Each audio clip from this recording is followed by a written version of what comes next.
hit him with that flavor. Gold all in my skin, God all in my blood. Kings all in my circle, you touch one of mine and you're done. They show no love for the queen, why you hating on me? Is it cause I'm free and I got Malcolm X in my jeans? I got dreams like King Luther, shed blood like Kunta. You ain't helping my people, I ain't got nothing to say to ya. I want all the smoke like hookah. Talking reparations, America won't be great until they give us compensation. I'm like, I'm the hottest right now. That's See right. a bunch of lames out here trying to jock on my style. They be doing too much. I'm the queen, it's too easy. It's like they all at Popeyes, how they be talking so greasy. Real slick. I just sit back and laugh while these haters get madder. So nefarious how they don't want my pockets with cheddar. I tell them they can do better. These snakes in the grass can leave a bite on your ass, cause y'all be trusting too fast. I got my foot on the gas, other one on they necks. Dropping receipts on haters, you better show some respect. I'm never facing regrets, we only facing the threats. Running through every challenge like a relay, break no sweat. It's a cold game, so I got that blanket with me. Now that my people awaken, ain't no going to sleep. I do not play by my piece, this time I'm playing for keeps. You talking slick, but when I see you like them ends, we gon' meet. And I got gold all in my skin, God all in my blood. Kings all in my circle, you touch one of mine and you done. They show no love for the queen, why they hating on me? Is it cause I'm free and I got Malcolm X in my jeans and I got gold all in my skin, God all in my blood. Kings all in my circle, you touch one of mine and you done. They show no love for the queen, why they hating on me? Is it cause I'm free and I got Malcolm X in my jeans and I got...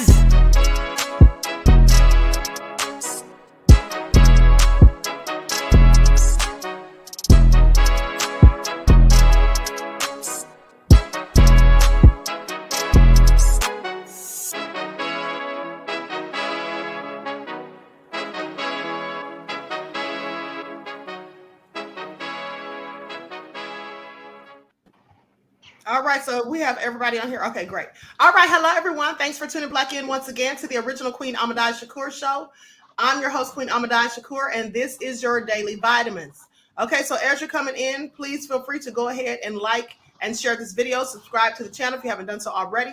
Be sure to click that notification bell and click the word all so you're notified each time the Queen Goddess goes live. Don't forget to follow me on Instagram at Dr._A Shakur, TikTok at Dr. A Shakur, Twitter at DGoddess27. You already know what to do if you don't like what the Queen is cooking. Okay? Now, it looks like, where's True Royal?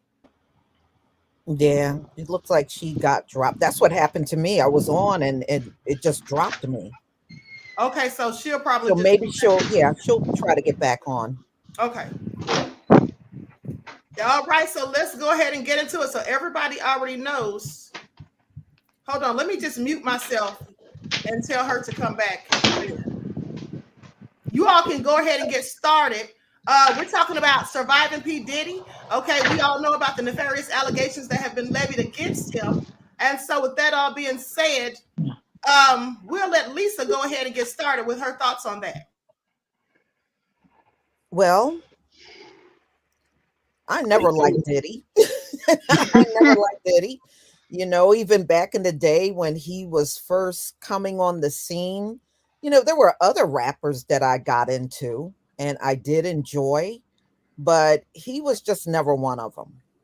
You know, I don't know. You ever, and I'm not saying you know everything by looking at a person, but you know how you kind of look and sometimes you get a bad vibe about somebody?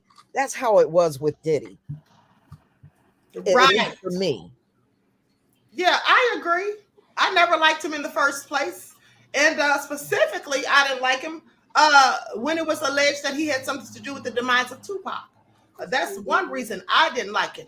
Now, we've all been hearing, I'm sure, these rumors about his sexuality in the past and all of that. And I saw someone post on social media yesterday. Someone said something about, you know, everyone's more concerned about his sexuality than we are about what he's accused of. And that's not true. More people are concerned about the things that he's done, specifically these things that Cassie accused him of. No one really cares about his sexuality because at the end of the day, we already have heard about it, and I'm quite sure we've already drawn our own conclusions. The main thing is the nefarious things that he's done and how some of these black men are trying to take up for him, trying to defend him, and just trying to say and allege that these women just want money. As I said before, when it's a civil suit, it's always about money. That's the whole thing, compensation for the victims of whatever crime has happened. And at the end of the day, that's what you're supposed to be after is money, monetary compensation for punitive damages and other. At the end of the day, I feel like men are gaslighting and deflecting when they try to act like it's all about, just getting money. Mm-hmm. So whoever wants to go next. I agree, Queen. I feel like they're doing that to justify and trying to keep the band-aid sealed so they don't expose this behavior pattern within themselves. A lot of these men would participate in the same sort of degeneracy. You'd be surprised what they'll turn the other eye on. And like a lot of them is wanting this type of attention, but they don't want the negative effects. They want to get away with doing whatever they want to do and tricking women out of it. That's why you have even Uncle Luke up until an hour ago, Uncle Luke saying he just learned what grooming was and he had no idea, but he's still schooling and pimping, teaching people how to be pimps. And essentially, this is a part of the problem. The way you're literally socializing the girls versus the boys. I say this all the time, but now you see it in adulthood and in the industry.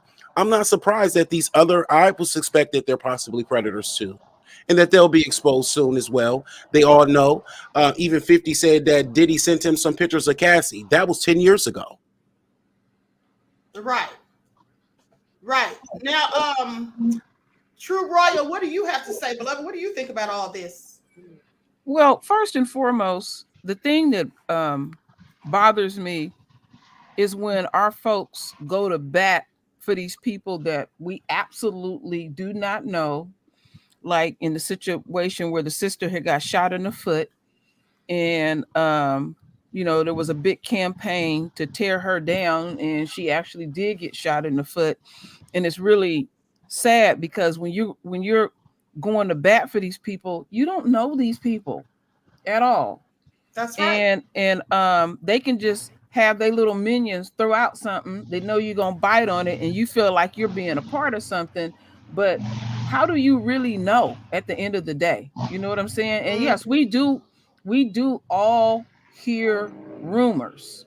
We do all hear rumors at the end of the day, and then I'm like most of the people on the panel. I never did like Diddy. I didn't like his level of arrogance. He's not humble. And so I guess some people assume they acquire a certain amount of money and they think that they can treat people any old kind of way.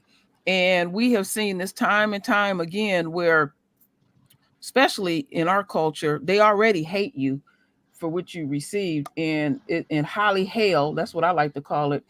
They'll lift you up so high and drop you like a lead pipe. And that's what's getting ready to happen to Diddy. Macy's just dropped them and no telling else. They're going to all follow suit and all kind of stuff is going to come out. Some stuff will be true. Some stuff will be not true. But when you are caught up in that demonic world, that's what you get caught up in, just, being nasty to people. And we'll see how it goes. But one thing that our folks really need to get out of, because a responsible blogger, we get a lot of emails and people get mad because we won't put this up and put that up, and we'll do our research to the best of our ability. Mm-hmm. And we really don't know at the end of the day. And what gets me is how hard a person will go for back. Because I remember the other day, Lisa had did a live and somebody was just really going in. And Lisa was like, you don't even know these people. Right. What are you getting out of this? Right. Trying to defend people that you don't even know anything about them other than what they presented for you to see. Mm-hmm. And most people hide their nefariousness. Okay, so now with that all being said, we're going to go to Gavin, then God Asir, and then Dominique Devereaux. All right. Well, thank you for having me on the panel, Queen. Absolutely. Let me just say I have a different take from everyone else on their positions. I am an attorney, so I do believe in our laws in our country, and what our laws state is that a person is innocent until proven guilty, and that there has to be due process. That doesn't mean I have to like what the allegations are or that I like this person personally, but Mm-hmm. I have to see what the evidence is and what is being said. And we have to take into consideration a couple of things. When there is a civil settlement, a civil suit that is filed, is completely different from a criminal action. And a civil suit, you are correct, it is about money, but a person is not found if they are sued and they're found what's called liable. They're not found guilty as they would be in a criminal court. When it comes to Diddy, I think it's best to say that Diddy is. I would take exception. He's not so much a rapper. Diddy is a mogul. I think that's a better way of saying it. You know, he was all in the record, all in the video, like Suge Knight said, but he's been around for a long time.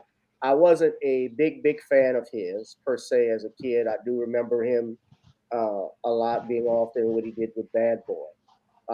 I do want to pay in mind and pay attention that it is possible, yes, that while he's some of, and this is my thinking, that some of this, some things that may have been said about him and his lifestyle could possibly be true, but I wasn't there. I don't know Diddy and I don't know Cassie either, and I don't know the people that are accusing us, but we always have to be careful, especially as Black people. We remember that there are and have been instances where someone has been accused of something and it turns out not to be true. There have been instances like the Scottsboro Boys. We also have George Stimmy Jr., the youngest person that was ever executed in the United States. So those things happen, and we can't get our personal emotions, I think, involved when we're dealing and talking about stuff like this. Yeah, absolutely. I agree. Let's just wait and see what the facts are. And I would also say, look, and I'll give you another example too, Queen, because we talk about Bill Cosby all the time. Right. He's being sued alone through this Adult Survivors Act that was passed in 2021. And I want to just tell everybody on the panel this: if you look at it, there are over 2,500 lawsuits that were filed. Yeah, I told everybody that days ago. 2,500. Yeah. Diddy is part of it, but so is Bill Cosby, Cuba Gooding Jr. Axl Rose is being sued from something from 1989. The mayor of New York, Eric Adams, is also being sued. I just saw the former governor, Andrew Cuomo, is also being sued as part of it. So it's really, I'm looking at this, especially from a legal standpoint, is the constitutionality of something like this, because if we, in the Constitution, you have what's called not only due process, but you have a right to a fair and speedy trial. How fair is it, or how can I defend, if I'm a criminal defense court or even a civil defense, something from 50 years ago, 40 years ago, 30? It's hard. So I'm just looking at, and Jamie Foxx is in it too. So I'm just telling everybody, I think we should have an open mind when it comes to stuff like this. Yeah, I agree. But here's the thing. At the end of the day, Jamie Foxx, by the way, is going to fight back. He's going to countersue this person or sue them for malicious prosecution. Jamie Foxx said this woman brought the same suit in 2020 and it was dismissed, and they plan for it to be dismissed again. This woman is clearly sounds crazy to me. As I've said, I've discussed all of the people that you mentioned, except for the governor you just brought up. But everyone else, I already discussed those earlier this week and or last week. And as far as Jamie is going to do what I would advise anyone to do. You see, here's the thing. I agree with everything you said, Gavin, but my whole thing is if Diddy didn't do these things of which Cassie has accused him, and if he were innocent of these things, he probably shouldn't have settled so quickly. Now, I know that lawyers will tell people to settle to avoid, lengthy trials and all of that. But at the end of the day, his own attorneys said that Cassie was trying to shake them down, trying to blackmail them. He said it was blatant blackmail. His attorneys said this. This is the words they used. They said for 6 months, Cassie's been trying to blackmail him, asking for $30 million and saying that if she doesn't get it, she's going to write a tell-all book. Well, I'm sorry, but blackmail is illegal. So why wouldn't his attorneys have said, let's go press charges on her because she's trying to blackmail you, which is illegal, and then maybe he wouldn't have had to pay her a dime. But the other thing I want to say is, as far as evidence is concerned, there should be evidence. And to me, witnesses who confirm what is being said, who were there, who say they saw it, and who back up everything that she said, that is evidence to me. It may be circumstantial, but nonetheless, these witnesses were there on the scene. I wasn't there. I don't know what happened. I didn't see it. But these witnesses who were there, like Roger Bonds, one of P. Diddy's former bodyguards, then another one of his bodyguards, Gene Deal, and these men are black just like him. And then Suge Knight called from prison, and he talked about him seeing Diddy beat up Capricornus, or I'm sorry, Capricorn, whatever her name is, Capricorn Clark, when he found out about Cassie messing around with Kid Cudi or whatever. Also, Kid Cudi has confirmed, his camp has confirmed, that when Diddy threatened to blow up his car literally blew up. They also have people that have confirmed that Diddy hanged or dangled Wale, and Diddy and his bodyguards dangled Wale over a balcony. So this is very compelling evidence to me when you have all of these people who have nothing to do with one another, but these people are all coming out and saying that they saw these things. Well, still they would have to, okay, well, still even with that, if it goes to trial, if it did or happened to go to trial, not only would they have to testify under oath to what they saw, they can be cross-examined as to their credibility of it. Because that's the question. Are you doing, because the bodyguard, and I have an issue with, I did see the bodyguard statements, but the bodyguard talked about how he has 4 daughters and so forth and witnessed this. Well, I have more questions for you, that if you saw this and you witnessed someone, a woman being abused, why did you stay so long with this person and say nothing until after the lawsuit came forward?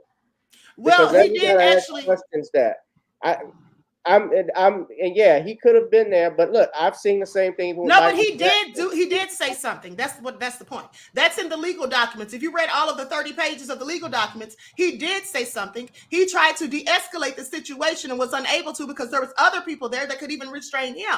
Also, Cassie said that he cried with her. So he did see these things and he did try to intervene. But at the end of the day, with all of this power and control that Diddy has, and these handlers or these elites who back him up and who get these cases dropped for him, because they've gotten cases dropped for Diddy, right? So that's already been documented. What else can he do? And then here's the thing. You have to ask yourself, hold on, here's the thing. You have to ask yourself, well, Cassie's the one that would have to call the police. And here's the thing. If someone is doing something to a woman, being abusive, assaulting them or whatever, if this woman is going to continue to come back to this person, then what are you going to do? Risk your job, your safety, the safety of your family perhaps, and this person's still going to stay with the abuser? That's not entirely accurate though, Queen. You don't have to, if a third party witnesses a crime taking place, they can report that to the police. I've had that happen. Well, I know that, but what I'm saying is, I've had that happen. I know that, but what I'm saying is, if he did so, Cassie would have to back him up. The police could come and she could lie and say none of this happened. So what I'm saying is, if Cassie herself didn't go to the police, then little would be done, even if he did. That's my point. A third person, of course, you can call the police. We've seen people do this a myriad of times on things I've reported. But if the person who is the victim, the abused, if they don't say that something happened, then what do you do? Nothing's going to happen because Cassie could deny the whole thing. Cassie waited all of this time as well. So, but now, Dominique, tell me what you think, and then we'll go to Asir because I think he may have stepped off for a second. And I thought something too. Go ahead, Dominique. Well, I guess I'll reiterate what everybody else has stated thus far. I never liked Diddy either. He has a predatory vibe about him. I don't mean just in the sexual connotation. I mean, like in terms of business, he just gives me that when he's looking at you and smiling at you, he's sizing you up, trying to think how he can play you, how he can work this deal for his advantage. Like he's never, I don't know. I just get that kind of vibe from him. But what we can't forget as well is that Diddy is a protege of Clive Davis. Exactly. Who's of the group of the people whose name rhymes with whose. Thank you. And we see what he did to Whitney Houston. Facts. So, I mean, she died in the hotel and they kept having the party. That's what she would have wanted. No, you need to clear that place out so you can contain people and question people and find out who was in and out of her room. And they just continue having the crime scene. Exactly. Yeah. You're contaminating the scene because you don't know who's going in and out or wherever. And so anyway, knowing that he was a protege of him, that tells you a lot. And then there are other producers, black producers, and record executives who are shady, who have done other black artists wrong, like Sylvia Rhone, who did In Vogue wrong and kind of forced Dawn Robinson to leave. Everybody thinks Dawn just left because she wanted to do her own thing and didn't care about the group no more. But she was fighting to get trying to renegotiate their deal because they were so popular at the time, but their deal was a crap deal. So she was like, we don't need to record anything else until we get a better deal. And Sylvia Rhone basically told her, had one of her group mates turn against her and basically told her, if you don't like it, then you can get to stepping. So she didn't like it, so she left. But anyway, and then you got Berry Gordy with Diana Ross and Supremes. We know what happened then because he was having relations with her. Quincy Jones. So, and all these people are linked up with the you-know-whos. And here's the thing, too. Right. And here's the thing, too. Let me say this, and then God is here. I want you to speak. With that all being said, another thing is Diddy has power. We know that.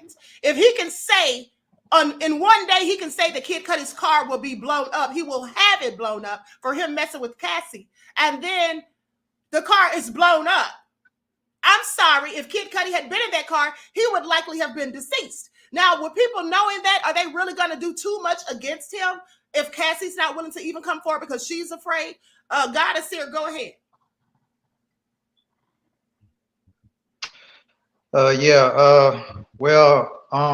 From my point of view, I mean, just to be honest, I never been a fan of Puffy either. I never been a Puffy fan. You know, I was more of a Pac fan growing up.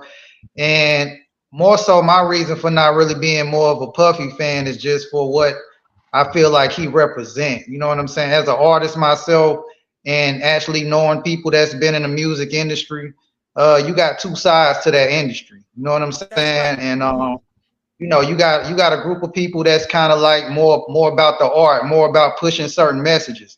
If anybody remember when consciousness used to be in hip hop before it switched and they started talking about different things, you know what I'm saying? I feel like Puffy was used as a pawn to help usher in that new agenda of music that has been detrimental to a lot of us and a lot of the people. You know what I'm saying? So I say that much. But in terms of the case and all of that, man, I mean, Puffy, you know, he kind of always been real weird to me, real strange, you know, real strange behavior. You know what I'm saying? And I feel like whenever you get into the music industry, you know, there are certain things that you have to do in order to reach that billionaire status to where he is, in order for you to, you know, in order for you to get to that. You don't get to that level without engaging in some type of ceremony, some type of acts, any of that. You know what I'm saying? Right now, what I feel like is going on is that they'll do that and then they'll hang that over your head. You know what I'm saying? And whenever they get done with you, when it's time for it to come crashing down,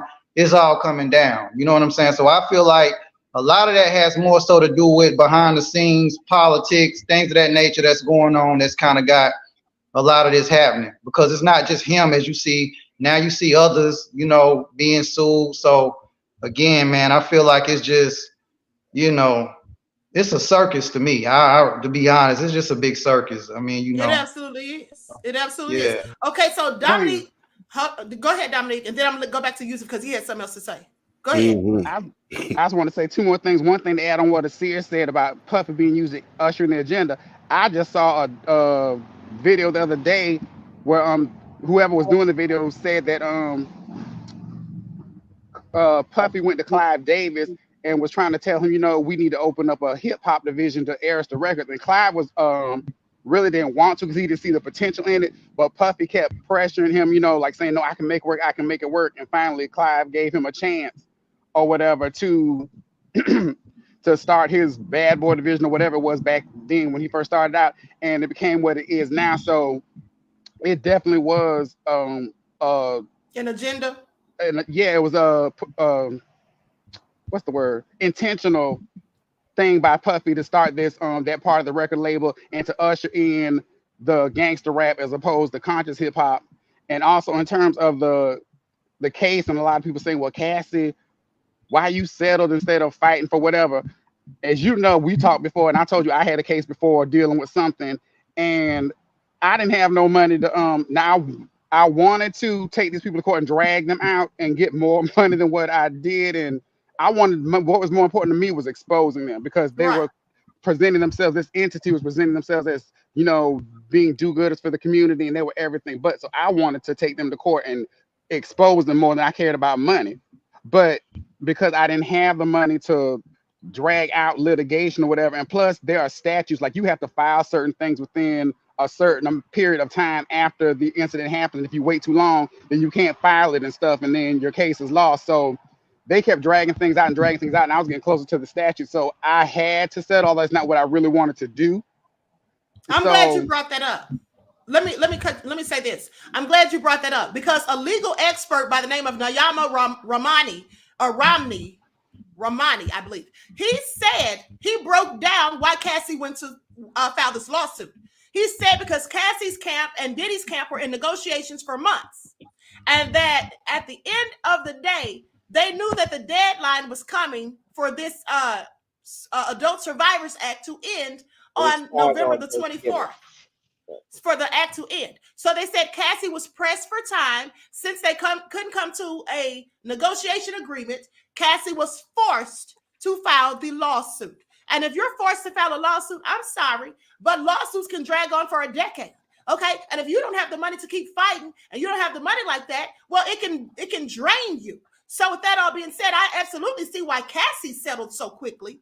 Okay, because she was trying to get compensation. If she was offered what she wanted or close to, then she took it. That makes sense to me. What doesn't make sense to me is if P. Diddy didn't do any of these horrendous things that he was accused of, why wouldn't he, who has the money, fight to prove himself and vindicate himself? And also, again, I say, why didn't they press charges against Cassie for blackmail? Okay, because they call it blackmail. Cassie's camp called it negotiations. They called it blackmail. So that's what they really felt, which leads me to think that they're lying, her attorneys included, or his attorneys included. If it was blackmail, then why didn't anybody press charges? Now, Yusuf, you can go ahead with what you had to say.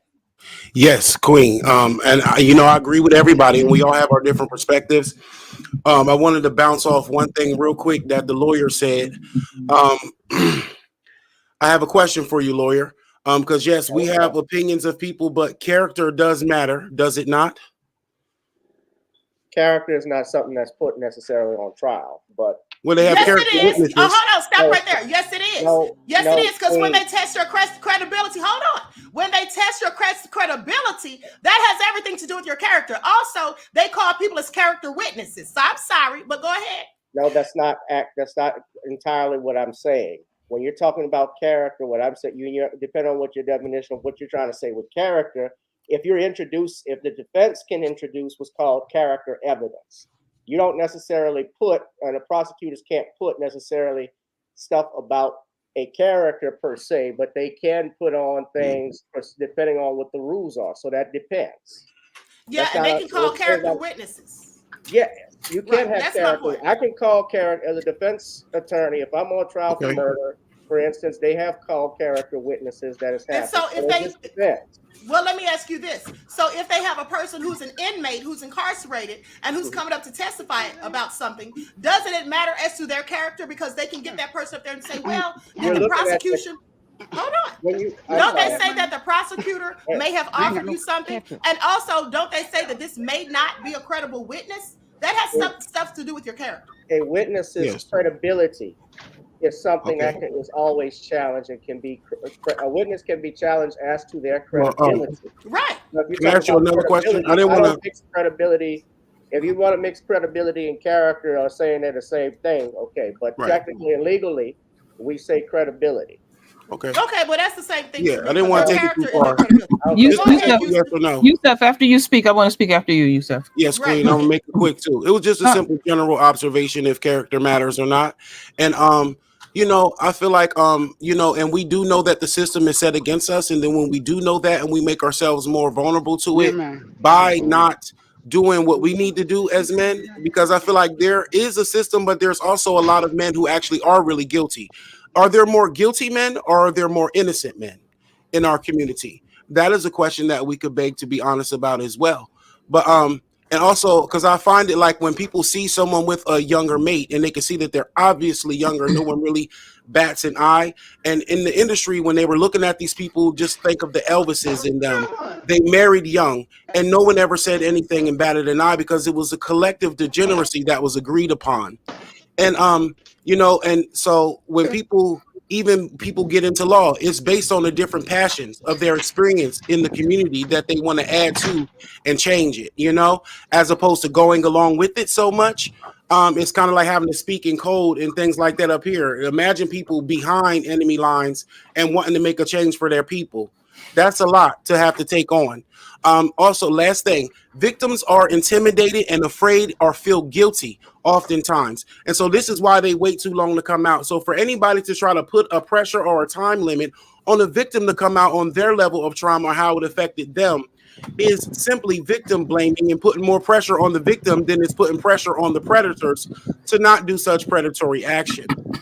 And what Dominique said about Kanye, about Whitney was right. Because then on top of how Whitney was done, the scene from her when she OD'd was bought by Kanye from those very colonizing people. He paid $800,000 to be able to use it just for a music cover. So this is the type of degenerate people in culture and industry that we're referring to. They all turn in the other cheek with R. Kelly's and Numbs and all of that. So that was all I had to say. Okay, go ahead, True Royal. Okay, anybody that has ever been on my channel know that I'm a very big supporter of Black men. So I'm just putting that out there for a reason. As am I. Continue. Yes, very big supporter. Me and too. So what I want to say is the industry, like the brother had brought up, is so vicious and so rotten and so nasty, because I even wanted to be in the industry, but when I tried to get in the industry, they made it really hard for Black women. And I understand that the white male has dominated so many industries that when a Black man in the rap industry could get any type of foothold, it was just so dominated. I understand that part. But the thing that turned me off was that women who wanted to get in the industry, in the hip hop industry, was so sexually exploited. It was very disheartening to me to find out that these women who be in these videos that are half naked don't get paid. I guess just having some sex or behind the scenes with one of these rappers is supposed to be some big deal.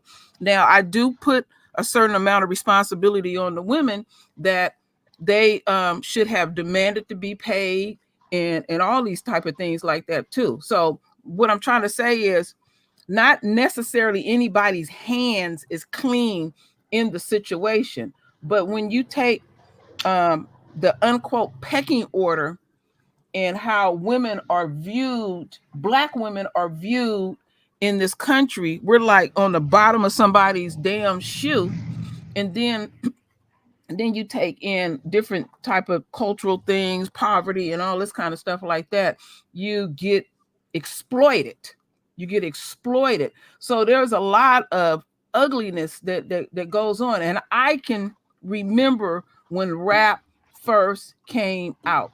It was so clean and so positive, and then it went into something that just like, what? Really? It some people don't even know the origins of this stuff. And there's people on this panel that do know the origins of some of this stuff. But the thing that really turns me off is how women have to think when they get in this industry, they have to be a sexual object, or if you have clean rap, that's phony. A conscious rap, we don't want to hear that. And so we're going to go as ratchet as we're going to go, nasty as we're going to go, and all of that. And it's like, how deep in the gutter you want to get in. Now, I hear what the lawyer, I'm going to say this last part, I hear what the lawyer is saying, but it can't be that all these people is just, you take this girl who was saying that she was blackmailing. That girl didn't have that kind of power. When you weigh the scales, the scales. There's supposed to be a balance in the justice system, which we know is BS. We know is BS because how we are treated in the justice system and all of that kind of stuff. So we know that money talks, and whatever that girl had, for Diddy to jump up and settle so quickly, it had to be something so damaging that he did not want that to come out. And yeah, naturally what would happen, because there are people on the sidelines, are going to follow suit and say, well, damn, if that, this last part, if I can get a payday like that, I'm gonna try my best to do it. So yeah, you're gonna get the good, the bad, and the ugly. But at the end of the day, remember, ain't nobody's hands clean in this situation. That's right. And then all of these people jumping in with these other lawsuits doesn't negate the fact that some of these things absolutely happen. And let me say this, and then I want to take it back to Lisa. At the end of the day, we also know that there's been lots of people that have met their end around Diddy, specifically when they were supposed to be writing tell-all books about things that pertain to him. Kim Porter, Andre Harrell, Heavy D. All of these people were writing tell-all books, and they all turned up dead. Now, I don't find that to be a coincidence. It could be, but I don't think so. That's just my opinion. But also, at the end of the day, there is too many people saying too many things, and all of these people are Black. All of these people, and most of them are Black men who are saying these things. And let's not forget that Aaron Hall himself, who's accused in this third lawsuit filed against Diddy, has admitted, running his mouth so much, he's literally admitted some of the things basically, and had Diddy's name involved when he said these things. Okay, DJ Feds. In an old video that has recently resurfaced. And so with that all being said, let's take it back to Lisa. And then we'll go to you, Gavin. Yes, that's very true. He was on Vlad TV, and he pretty much let out that, yeah, if he wants to do something to a woman, he just take whatever he wants from her. Mm-hmm. And that's he was very open. Now, I can't get all graphic, but he got graphic. Yeah, he did on there. So hold on, let me see if I have that with the bleeps in it. But go ahead, Lisa, keep talking. So right there, you got something coming from the horse's mouth. And I have to collaborate on what True Royal said. Let's face it, the legal system is broken. And the evidence of the legal system being broken is all these exonerations that happen across the country. You got people walking in courtrooms and having murder charges put on them, and then 30 years later find out they had nothing to do with it. So due process, yeah, I take that with a grain of salt. Right, I agree. Okay, go ahead, Gavin. You had something to say. She dropped the mic. Yeah, well, I'm gonna say this. Look, this is our country and the way that our laws are written. I get what everybody's saying about the system. They mentioned the system's being broken and so forth. But when we're talking about this, bottom line, all of us, especially we live here, all we can go on is what comes forward or what evidence that we have and what's being brought forward. Bottom line, I can't go as God and make a determination as to someone's guilt or innocence unless, number one, I have some proof of it. It's not about me whether I like Diddy or defending that. And yes, witnesses and so forth can be intimidated. People can take a long time in coming forward. That has happened. But at the same time, that's all. If you still have that, there's still something in our Constitution, something we have in our laws in different states called statute of limitations that are set forward for a reason. And that's to protect both parties, actually, to protect the accused, but also to protect the accuser. Because when you're given a chance to come forward and given time we need them to come forward. Then I can't change the goalposts in the middle of the game and say, like with this Adult Survivors Act, and come out 2021 when it was passed in 2021, and we're going back in 1989 or 1990 for anybody. Right. Well, at the end of the day, wary of that. We got to wait. Hold up. I got to make this point. We got to be wary of that because while we may not like stuff like with someone mentioned R. Kelly, and I don't defend R. Kelly, but I can tell you for what I have read in the record, R. Kelly should not have been charged under the Mann Act. Because even with him and what he was accused of and stuff we've known, that Mann Act should not have applied in that case, which is why there's an appealable issue. Same thing with Bill Cosby. He goes to jail for sexual assault of Andrea Constand. We found out, well, the prosecutor had an agreement. There was going to be no charges against him. So that's the bottom line. So you can't, so when the rules are broken and people do things like that, it's a problem. We have to question that, because while I care, yes, I care exactly for our young women, our Black girls. And you know what? I also care about our young Black boys as well. Hey, like I saw Willie D talking about earlier. He tells his son, hey, if you got multiple boys in a room and there's a girl, he said, get out the room. Well, we know how the laws have done, and I don't agree with the laws either. I don't agree with the Adult Survivors Act, the fact that you can go back all these years. I've said that before when it pertains to Bill Cosby. I think that a lot of the BS on Bill Cosby was all lies and innuendo, and I didn't believe most of it, quite frankly. I think that he was railroaded. But that's not the discussion. We're not talking about the laws that they've already enacted, the Adult Survivors Act, because we know that the government and the judicial system does what they want to do. What we're here to talk about... I'm sorry, say that again. I said, but that's what Diddy, but I'm talking about it. Yeah, that's what he was sued under. That's what he's been sued under, but nothing we can do about that. The bottom line is, do we think that he's guilty of these charges or not? Okay, now, Dominique, you have your hand raised, so go ahead. And then I'm going to play this audio from Aaron Hall. Two things. One, to respond to what Lisa said, I understand what you're trying to say, but the legal system ain't broke. It's functioning just the way it's supposed to, just like the voting system. We were never, when these laws weren't acted, they were never created with us in mind, or they were, but in the sense to keep us excluded from the rights that from equality and protection that they provide. Exactly. So it's working just exactly the way it's supposed to, honey. We never were supposed to ever receive justice. So it's working just fine. Can I also say something to that? Yes, go ahead. When it comes down to Constitution, we are still to this very day listed as 3/5 of a human being. That's right. No defense, but we are treated like that in this legal system. That's just the same. There is no doubt about it. You didn't have any rights when it was written, and we technically don't have those rights now. And you got people on the inside of the system that have worked against us. You got prosecutors and cops withholding evidence that could free people. Yes. And these things occur even to this very day. That's right. And there's a story Oh, go ahead, Lisa. I'm sorry. No, go ahead, Queen. Well, I was going to say there's a young man that's in jail right now, and there's witnesses who said that he was nowhere near the crime scene. There's video proof that he was nowhere near the crime scene. There's video proof of his car at a whole nother scene that's miles away, and you see his tag on his car, so you know that it's him, and you can see in the video that it's him.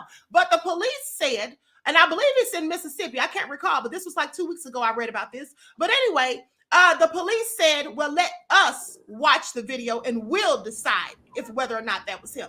So we know how the devils do.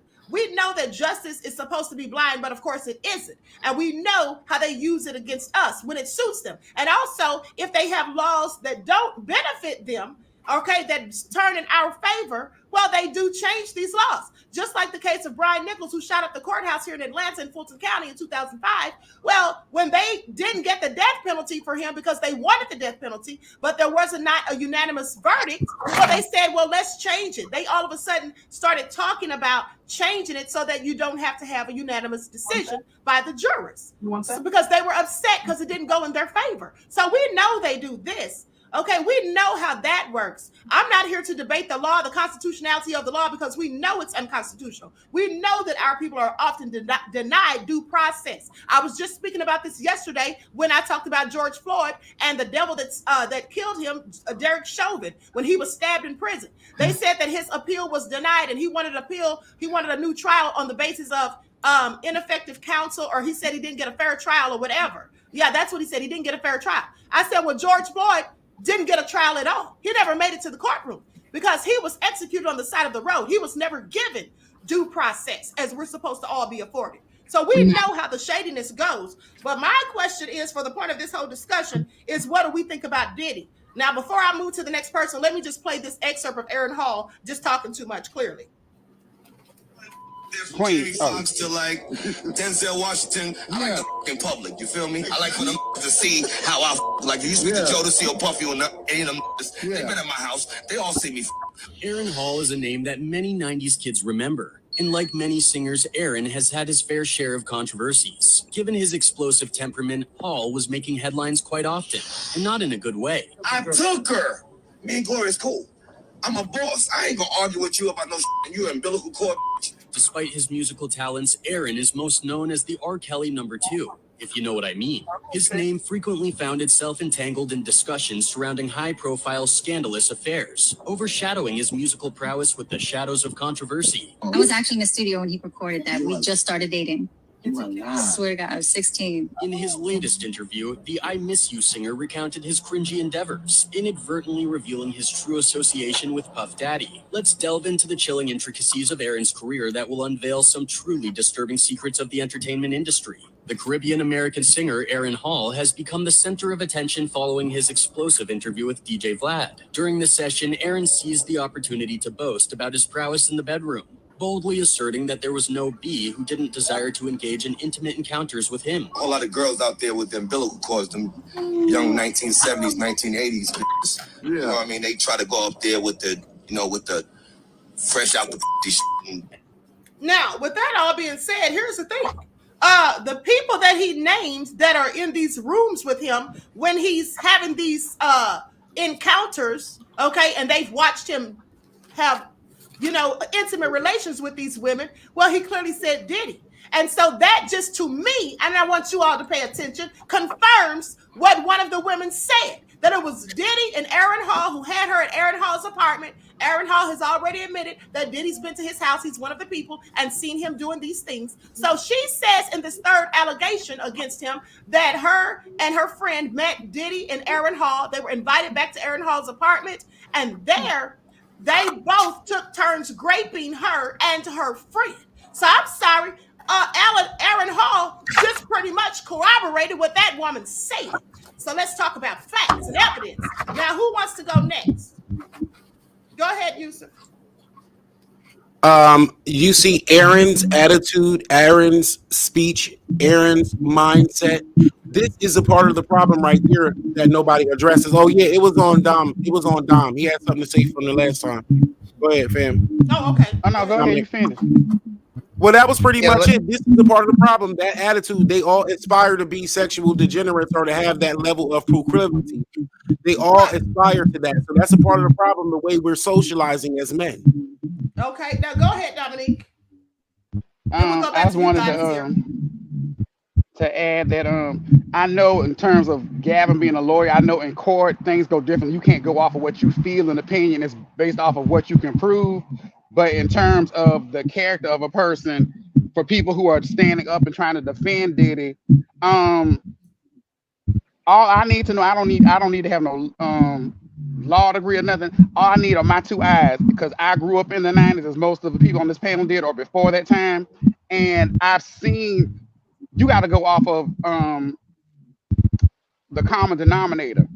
If you look back over Diddy's history, there's countless artists he screwed over.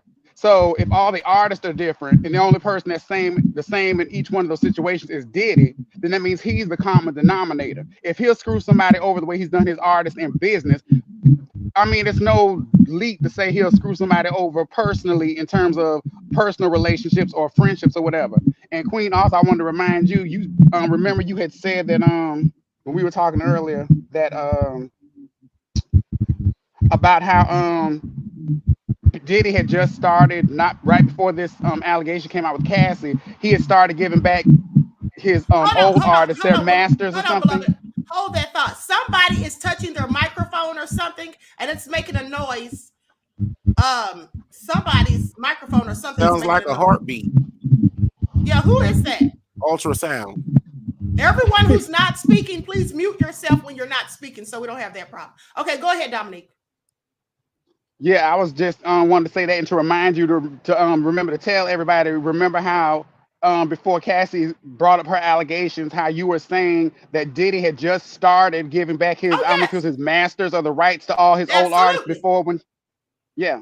Absolutely. So he was giving them back their publishing. And here's the thing. He's had it for all these decades, right?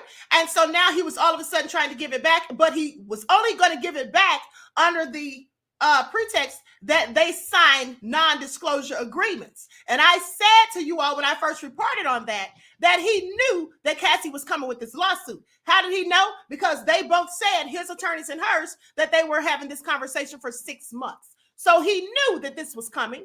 Okay, he knew this was likely coming, and he wanted people, his artists who witnessed these things. Now, this is my opinion, but it seems to me that he knew his artists who witnessed these things could come out against him if it went to trial, and the discovery and all of that as well. So this is likely why he was trying to all of a sudden, after all this time, it's not a coincidence, I'm sure, trying to give them back their publishing under the fact that he wanted them to sign those NDAs. So none of them could come out and say anything if this case was filed against him, which it was. And also, let's not forget that that's right. And let's not also forget that the psychic Sloan Bella predicted this in July.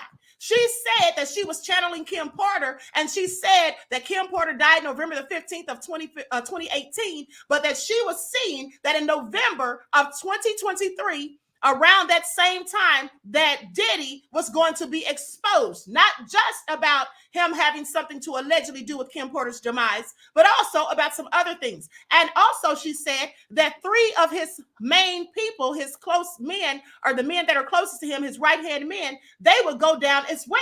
Now, it's not a coincidence to me that Harve Pierre, who's Diddy's one of his right-hand men, who was the former president of Bad Boys, Bad Boy, that he also is accused in these allegations. And Aaron Hall, one of his right-hand men, is also accused. I just want y'all to pay attention. But go ahead. It's sort of a serendipity of time. It's sort of a serendipity of time that not only with the ASA, but that Cassie's NDA was up around this time. That's exactly. That's a serendipity of time. That's right. Okay, go ahead, Gavin. You're muted. You're muted, Gavin. Yeah, I had a question for Dominique, something that he stated. You're saying, you said Diddy was known for screwing people or something along the line of screwing people over. You're talking about in terms of his business dealings? Yes. Okay. And I was just relating that to how, like, okay, if let's say I'm trying to holler at Queen and we are co-workers, and she sees that at work I'm screwing other people over behind their back and doing shady stuff at work, and then I'm saying, well, I want to get with you. And then she in her mind say, well, if you screw other people over in this way, it's not a far leap for me to say that if we get together, you'll carry the same behavior on into your other relationships. And that's what I'm saying. What person doesn't, people don't change. Some people change from different parts of their life depending on who they're dealing with. But mostly I look at people's character in little things, and I know that that's going to transfer into something bigger. That's how I view things. So if he's done all these years in business, I don't see why it'd be hard to believe that he would do dirty stuff in his personal life, like in his personal relationship. Exactly. It just seems like it's common sense to me. But that's your personal opinion about the man. You don't like, you feel he would do something like that? Yeah. Okay. And I realize that wouldn't hold up in court, but I'm just saying for people who are just going out their emotions because they like him as an artist or whatever kind of image he portrays. Oh, he wouldn't do that because I've seen him be good and do this and donate to this or whatever, but they're ignoring his track record with the people he does business with. Yeah, and see, these things don't matter in court. Yeah. Right, and these things do matter in court. I mean, some of our opinions don't matter in court. The facts do. But here's the thing. It didn't go to court. And so maybe that's why he should not have settled and gone to court. But go ahead, Gavin. Well, on the settled part aspect of it, Queen, I've also just FYI, I've had clients who had to settle just because they don't want to be bothered with something, and they went ahead and did it. So settlements do occurrence with a lot of celebrities all the time about stuff. Now, something I will say on Aaron Hall, I don't know too much more information other than what was played, but you know, you open yourself, he opened himself up, obviously, when you're talking about stuff like that. And you go on Vlad, and he did it on Vlad of all places. Everybody that go on Vlad get busted in some way, shape, or form, right? Even the guy. Now, something that is interesting, I will say, as it ties to Diddy, the guy who was arrested for being involved with Tupac's murder, allegedly, I believe he had accused or said that Diddy had something along the lines to do with that, if I'm not mistaken. But if I'm not mistaken, I don't know. Yes, he did, and that's my whole thing. Now Diddy may want to consider lawyering up possibly on that. But again, I don't know, depending on what comes out and what the facts are of it. So, well, if Diddy is brought in for that, that's going to be criminal. That's not a civil, so that will be criminal. Absolutely, he's going to need a lawyer. Yeah, he's absolutely going to need a lawyer for that. But hold on, let me play with what's his name, Gene Deal. Let me see if I can find that. Okay. I also put something in the back chat for you too, Queen. Huh? I put something for you in the back chat too. That link to Uncle Luke's video too, where he said. No, I have all these videos. Oh, yes, I have all of them. Okay. Thank you. So I'm just gonna pull them up because I have all this stuff already queued, honey. I've been showing this for days, so I'm gonna pull that up. So we'll go to the Luke video. Let me see here.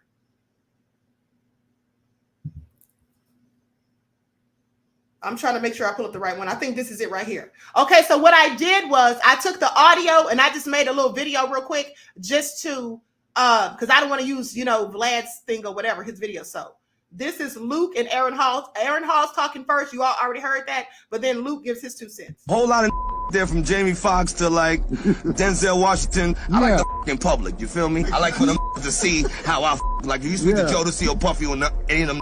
They've been at my house. They all see me.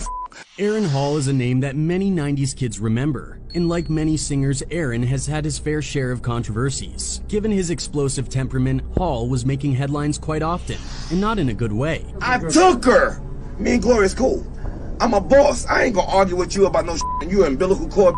Despite his musical talents, Aaron is most known as the R. Kelly #2, if you know what I mean. His name frequently found itself entangled in discussions surrounding high-profile scandalous affairs, overshadowing his musical prowess with the shadows of controversy. I was actually in the studio when he recorded that. We just started dating. You are lying. Swear to God, I was 16. In his latest interview, the I Miss You singer recounted his cringy endeavors, inadvertently revealing his true association with Puff Daddy. Let's delve into the chilling intricacies of Aaron's career that will unveil some truly disturbing secrets of the entertainment industry. The Caribbean-American singer Aaron Hall has become the center of attention following his explosive interview with DJ Vlad. During the session, Aaron seized the opportunity to boast about his prowess in the bedroom, boldly asserting that there was no B who didn't desire to engage in intimate encounters with him. A whole lot of girls out there with the umbilical cords, them young 1970s, 1980s. You know what I mean? They try to go up there with the, with the fresh out the shit. When I met him, he was on the set of the Peep Show, and I mentioned, I was interviewing him, and I mentioned, hey, look, R. Kelly is more freaky than you. And then he said, no, R. Kelly ain't more freaky than me.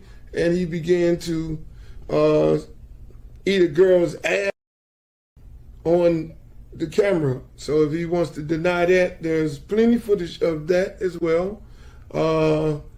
And at that period of time, his record label then started calling up saying, please don't show that. Please don't put that out, because he was getting ready to put an album out.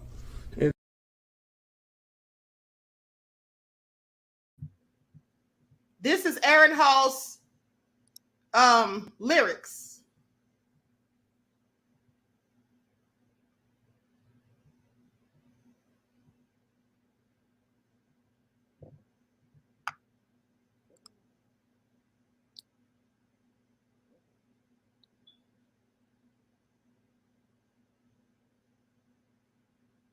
I guess he wanted to honor her, but he's gonna always remember her. Kim was who Kim was. And then if he ever try to forget her, all he had to do is look at his wrist. What you mean by that when you say that, Kim Porter gave Puffy a scar? When they were at home at Kim's house on 110th Street, he wanted to, put his hands on her in the wrong way.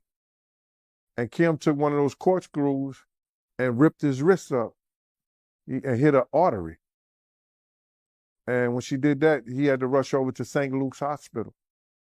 I met him over there to the hospital. It was me, him, and Kim in the hospital when he was bleeding like crazy. Okay. Puffy done what Puffy did or what Puffy do. It's not a surprise. Everybody know what it is. Hip-hop mogul Sean Diddy Combs has been accused of beating and sexually assaulting his ex-girlfriend and singer Cassie. I mean, you got to be able to do that type of to a woman and other women, but it's not new. It's not like it's new news. Shit. Same time he beat the shit out of motherfucking what's the little girl named Cassie or whatever. He had an assistant by the name of Capricorn. He felt Capricorn. Cap was keeping this shit on the low about if she was messing with Cuddy or not. Puffy beat the shit out that bitch. Not only did he beat the shit out of her, it was an Interscope person, the Interscope check that paid her to settle or he wouldn't go to jail. You've heard of the golden rule, haven't you? Whoever has the gold makes the rules. So why would you share all this one? Okay, so there you have it. There's different people saying these things about Diddy. And at the end of the day, like I said 1,000 times, everybody can't be lying. Yeah, well, Capricorn Clark is the sister of. Sarah, mute your mic, please, beloved. I don't know if you heard me. You say that again now. I said Capricorn Clark is the sister of Lauren London. You remember? Oh, yes, I did not know Lauren that. London's sister. Okay, I did not know that. And she also worked for Diddy at one point in time. Okay. Very interesting. And here's the thing too. Kim Porter worked with Uptown Records, I do believe it was. She was the assistant of Andre Harrell.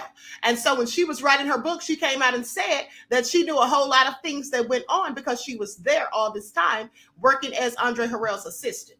And so with that tell-all book that was coming out, I find it more than a coincidence that when Kim met her end, all of a sudden someone broke into her property and stole 2 laptops.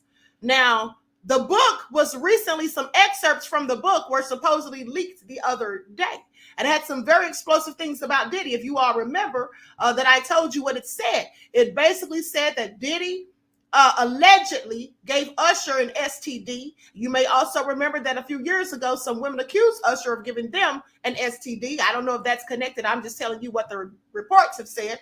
Also, it talked about other things like Mary J. Blige, an incident with her having been impregnated by Diddy allegedly, and then getting rid of it, and all these things. So there's a whole lot of stuff that Kim likely knew. Kamora Lee Simmons has alluded to some things that she knows. And then also you have all of these other people who were around and in close proximity who have said that they have seen and witnessed things. This isn't 1 or 2 people. This isn't just the accusers. These are other people who have not filed any suits against him. And like I said, most of these are men. Another thing is this. A lot of people want to say these women, you know, why didn't they leave? And when they talk about Cassie, people are saying, why didn't she leave, this, that, and the third?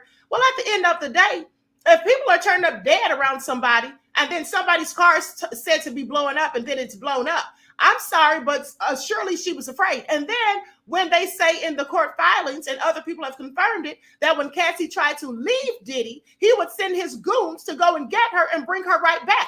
Let's not even talk about when they said that he kicked her in the face and she jumped out of the car and ran, and then he chased her down and kicked her in the face again. Let's not also forget about Gina Huang, who was dating Diddy, who said that he stopped her in her stomach until she lost the baby. Okay, and that he beat her when he was upset because she had texted some other guy. Let's also not forget that in 2009, Cassie says that she went to speak to a manager in the music industry, and she thought this would further her career and thought Diddy would be happy for her. And she said that Diddy beat the mess out of her. And that's when the former security guard, Roger Bond, tried to intervene. Okay, let's not forget all of those things is all I'm saying. Because at the end of the day, this isn't just about the court of public opinion. This is about what many people are saying.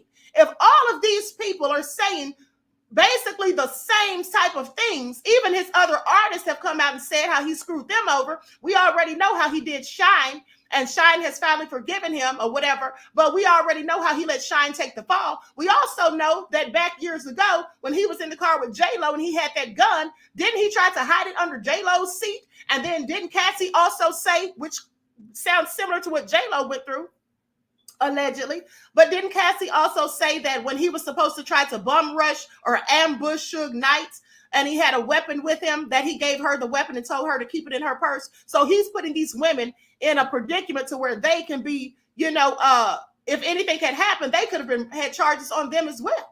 So he didn't care about these women, period. He cared only about himself, is what it seems to me. And let's not forget the picture that I showed you all yesterday of Diddy with Cassie in the bed. I don't know who took this picture, but there's a picture of Diddy lying in the bed on top of Cassie as she sleeps. And he's asleep on top of her.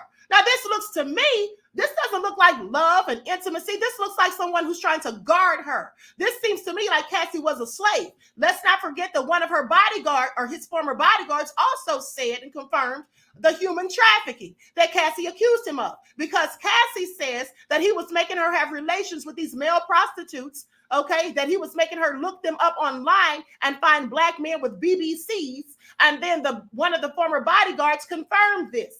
Also, Suge Knight pretty much confirmed it also and said that the prostitutes weren't only for Cassie, alluded to the fact that they were for him too. And then also, let's not forget what Gene Neal said about those Turkish bathhouses.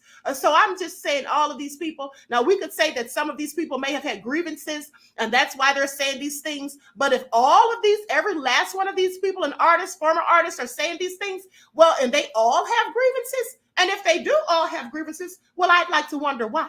Okay. So whoever wants to speak can go right ahead. I believe them all. I do too. You have something to say, Goddess here? You want to add something, beloved? Yeah, can you hear me?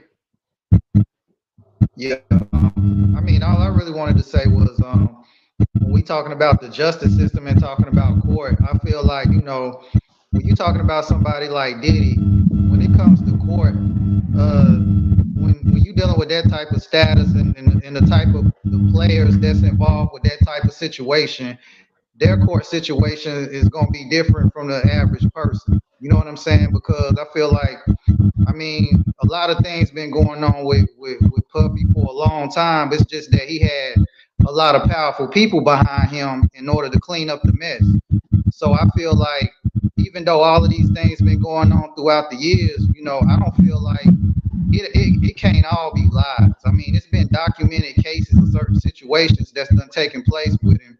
I'm not saying whether the whole Cassie thing happened or it didn't happen. I'm just saying in terms, he has a track history of certain behaviors. But when you have a certain level of powerful people behind you, they can make things go away until they're ready for it not to go away.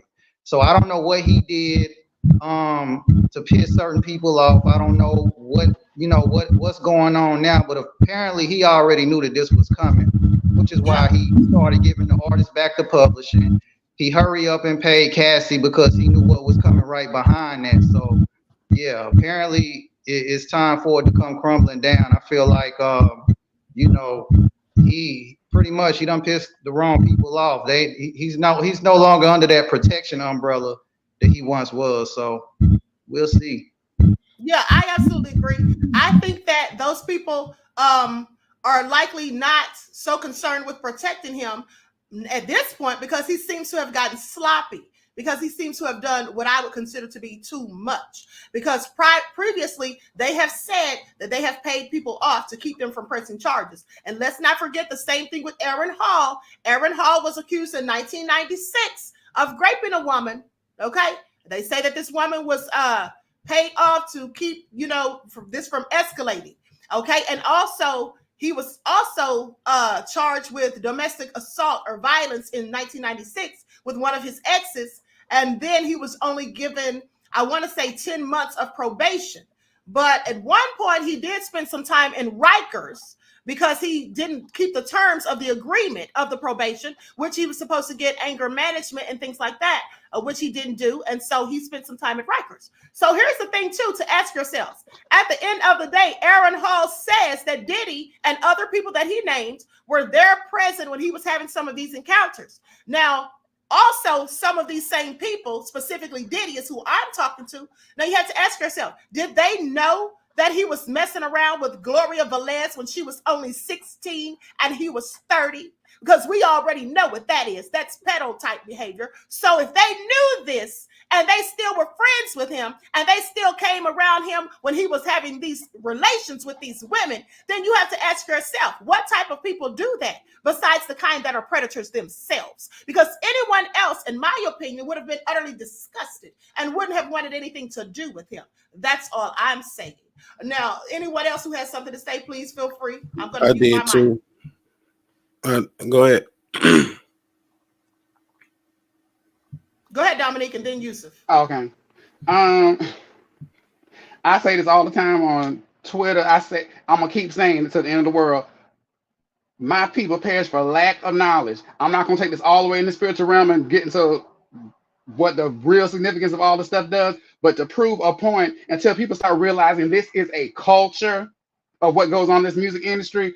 It's just like with racism. 1 in every 5 clear people was racist, and you can say, oh, it's just some bad apples. But the fact that you see all the things that happen to black people on a daily basis with us getting brutalized in the news, it proves that it's a system. And just like that with this music business, it's no coincidence that's in this, because the music business is big, but at the same time, it's small compared to the total population of the earth. And the fact that there's such a high concentration of people in power who are into sexual deviancy and all the stuff like Diddy is, that proves it's part of the culture. People wonder why you see certain artists, some people you know who can really sing, and they might have had one song and you never heard nothing from them. You're like, well, why didn't they blow up and this and that? It's because they probably were not willing to do certain things where they had to be. I remember I saw an interview a couple months ago where somebody was interviewing the singer Maya from back in the day who had that song with Cisco, It's All About Me. And they were asking her, what happened? You just fell off and we hadn't heard nothing from you since whatever. And she just kind of got quiet for a minute, and then she just looked down, and she turned back to the camera, smiled, and she said, let's just say I wasn't willing to do some things that you have to do to get where some other people are. And she just left it at that. And that was telling you right then and there that in order to get to a certain level, it has nothing to do with your talent. Yes, some of these people who are in high places are talented, but that's not what got them where they were. If you're not going to agree to go along with these debauched rituals and plans and things these people want you to do, you're going to hit a ceiling. And that's just a fact. True. This is like the whole agenda with black men wearing dresses in Hollywood too. If you don't want to wear those dresses, you're not going to blow up the way most people would. Okay, every now and then you might get someone that does, like Dave Chappelle, but most of these people, if they're not, these black men, if they're not wearing dresses, okay, that's part of the humiliation ritual. And if they're not going to do these things, well, they're not going to get but so far. Okay, so we know how. Back to what you said about Usher too. To piggyback off of that real quick, I remember reading an article years ago where Usher and P. Diddy said that when Usher first got put in the music business, I think he came when he was 12 or something, whatever. But anyway, even before he came out, P. Diddy would take him to industry parties, and he would actually, Usher was living with P. Diddy, like he was staying with him while he was recording his first album or whatever. And he would have these parties with all these industry people, and there'd be women and everything going on. And yeah, Usher I saw the video. said that, he had me. Yeah, he would hook Usher up with these grown women and let him have, relations with them. And he was a whole underage boy. So if P. Diddy and Usher admitted to that, why is it a stretch for people to believe that he's done all these other things, the Cassie, Kim Porter, whomever? Exactly. Okay. Usher has said that himself. I've heard Usher say something about those parties. Now, I didn't know that he was having intimate relations with these women, but he did. I heard him say specifically that there was a whole lot of things that was going on that he saw, okay, that were very wild, is what he said, okay? So I'm sorry. At the end of the day, I believe every word that these people are saying about Diddy. Now, I don't believe what that lady said about Jamie Foxx. When she's talking about she's disabled now and all that stuff sounds crazy to me. I didn't believe what they said about Bill Cosby. But in Diddy's case, where the evidence seems to be compelling with what these witnesses are all saying. And let's not forget that when Al B. Sure came out and said, alluded to the fact that he didn't think Kim died naturally of what they're saying she died of, because Kim was just smiling and laughing and healthy and happy days prior. Okay, and then all of a sudden she met her end. And the first report, just so you all know, for those of you who missed it, in the first autopsy report, they said that Kim died from a heart attack. Now, then they came back and said it was lumbar pneumonia. Now, I find that interesting because Heavy D also supposedly died from a heart attack when he was doing the tell-all book. Okay, so, and we all should know by now, because I've told you all and shown you the receipts where they can absolutely give you a shot, okay, inject you with something, some type of chemical. Sometimes it has shellfish toxins in it, okay, and it is a, they even have a gun the CIA has with the bullet. It's made of ice. It has these toxins within it. When it enters the body, it makes you go into a heart attack, and then the ice melts, so there's no trace. So it looks like you just died from a heart attack. Now, the CIA has shown this before, and they also have an injection they can give you for the same thing. Now, I'm not saying that's what happened, but I'm just reminding you all of things may sound crazy, but sometimes the truth is, in fact, stranger than fiction. Now, I'm going to go ahead and take it back to Lisa. All right. Another thing I want to bring up, thank you, Queen, You're welcome. is, you know, when it comes down to wealthy people, they are very slow to get anyone with wealth. We saw this with Jeffrey Epstein. You know, some of these folks are well known. The authorities have known about them 20, 30 years. But because they are of a certain status, the law will just overlook a lot of it until it gets to the point where they just can't anymore, or the dead bodies show up in somebody's house, you know, and things when it gets obvious.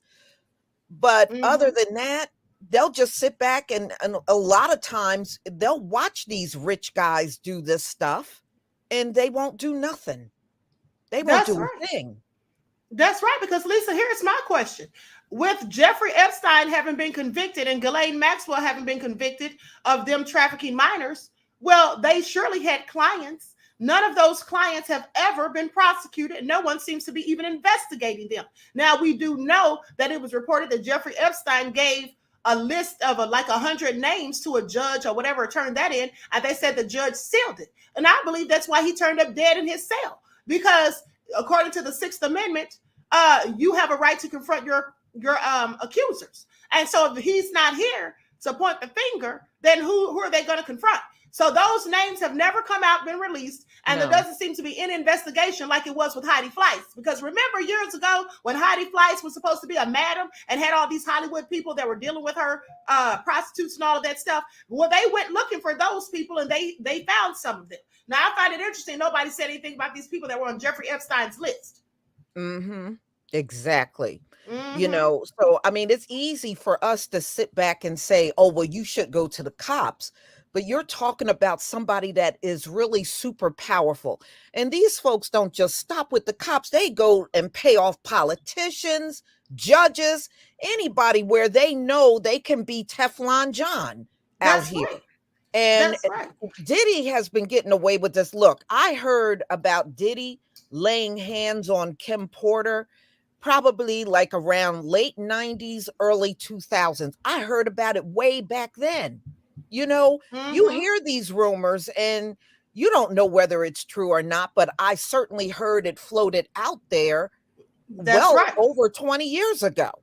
That's right. And let me say this too, to remind those who, I already talked about this last week, but Psychic Sloan Bella was talking about the energy she was channeling from Kim, saying that Diddy was not allegedly concerned about Kim spilling the tea about his sexuality or about his encounters with men, but more so about something to do with the draining of energy from children. Now, you all know that I've talked extensively in the past about adrenochrome. I'm not going to get into it now because ScrewTube took down those videos, but you also know that they do cover for these pedos that are rich and elite, because every video that I did exposing these things, the elite pedo rings, YouTube took it down and charged me with cyberbullying and harassment. So I'm sorry, that should tell you right there that nobody's supposed to be talking about that. Nobody's supposed to be talking. And let me tell y'all something that happened to me.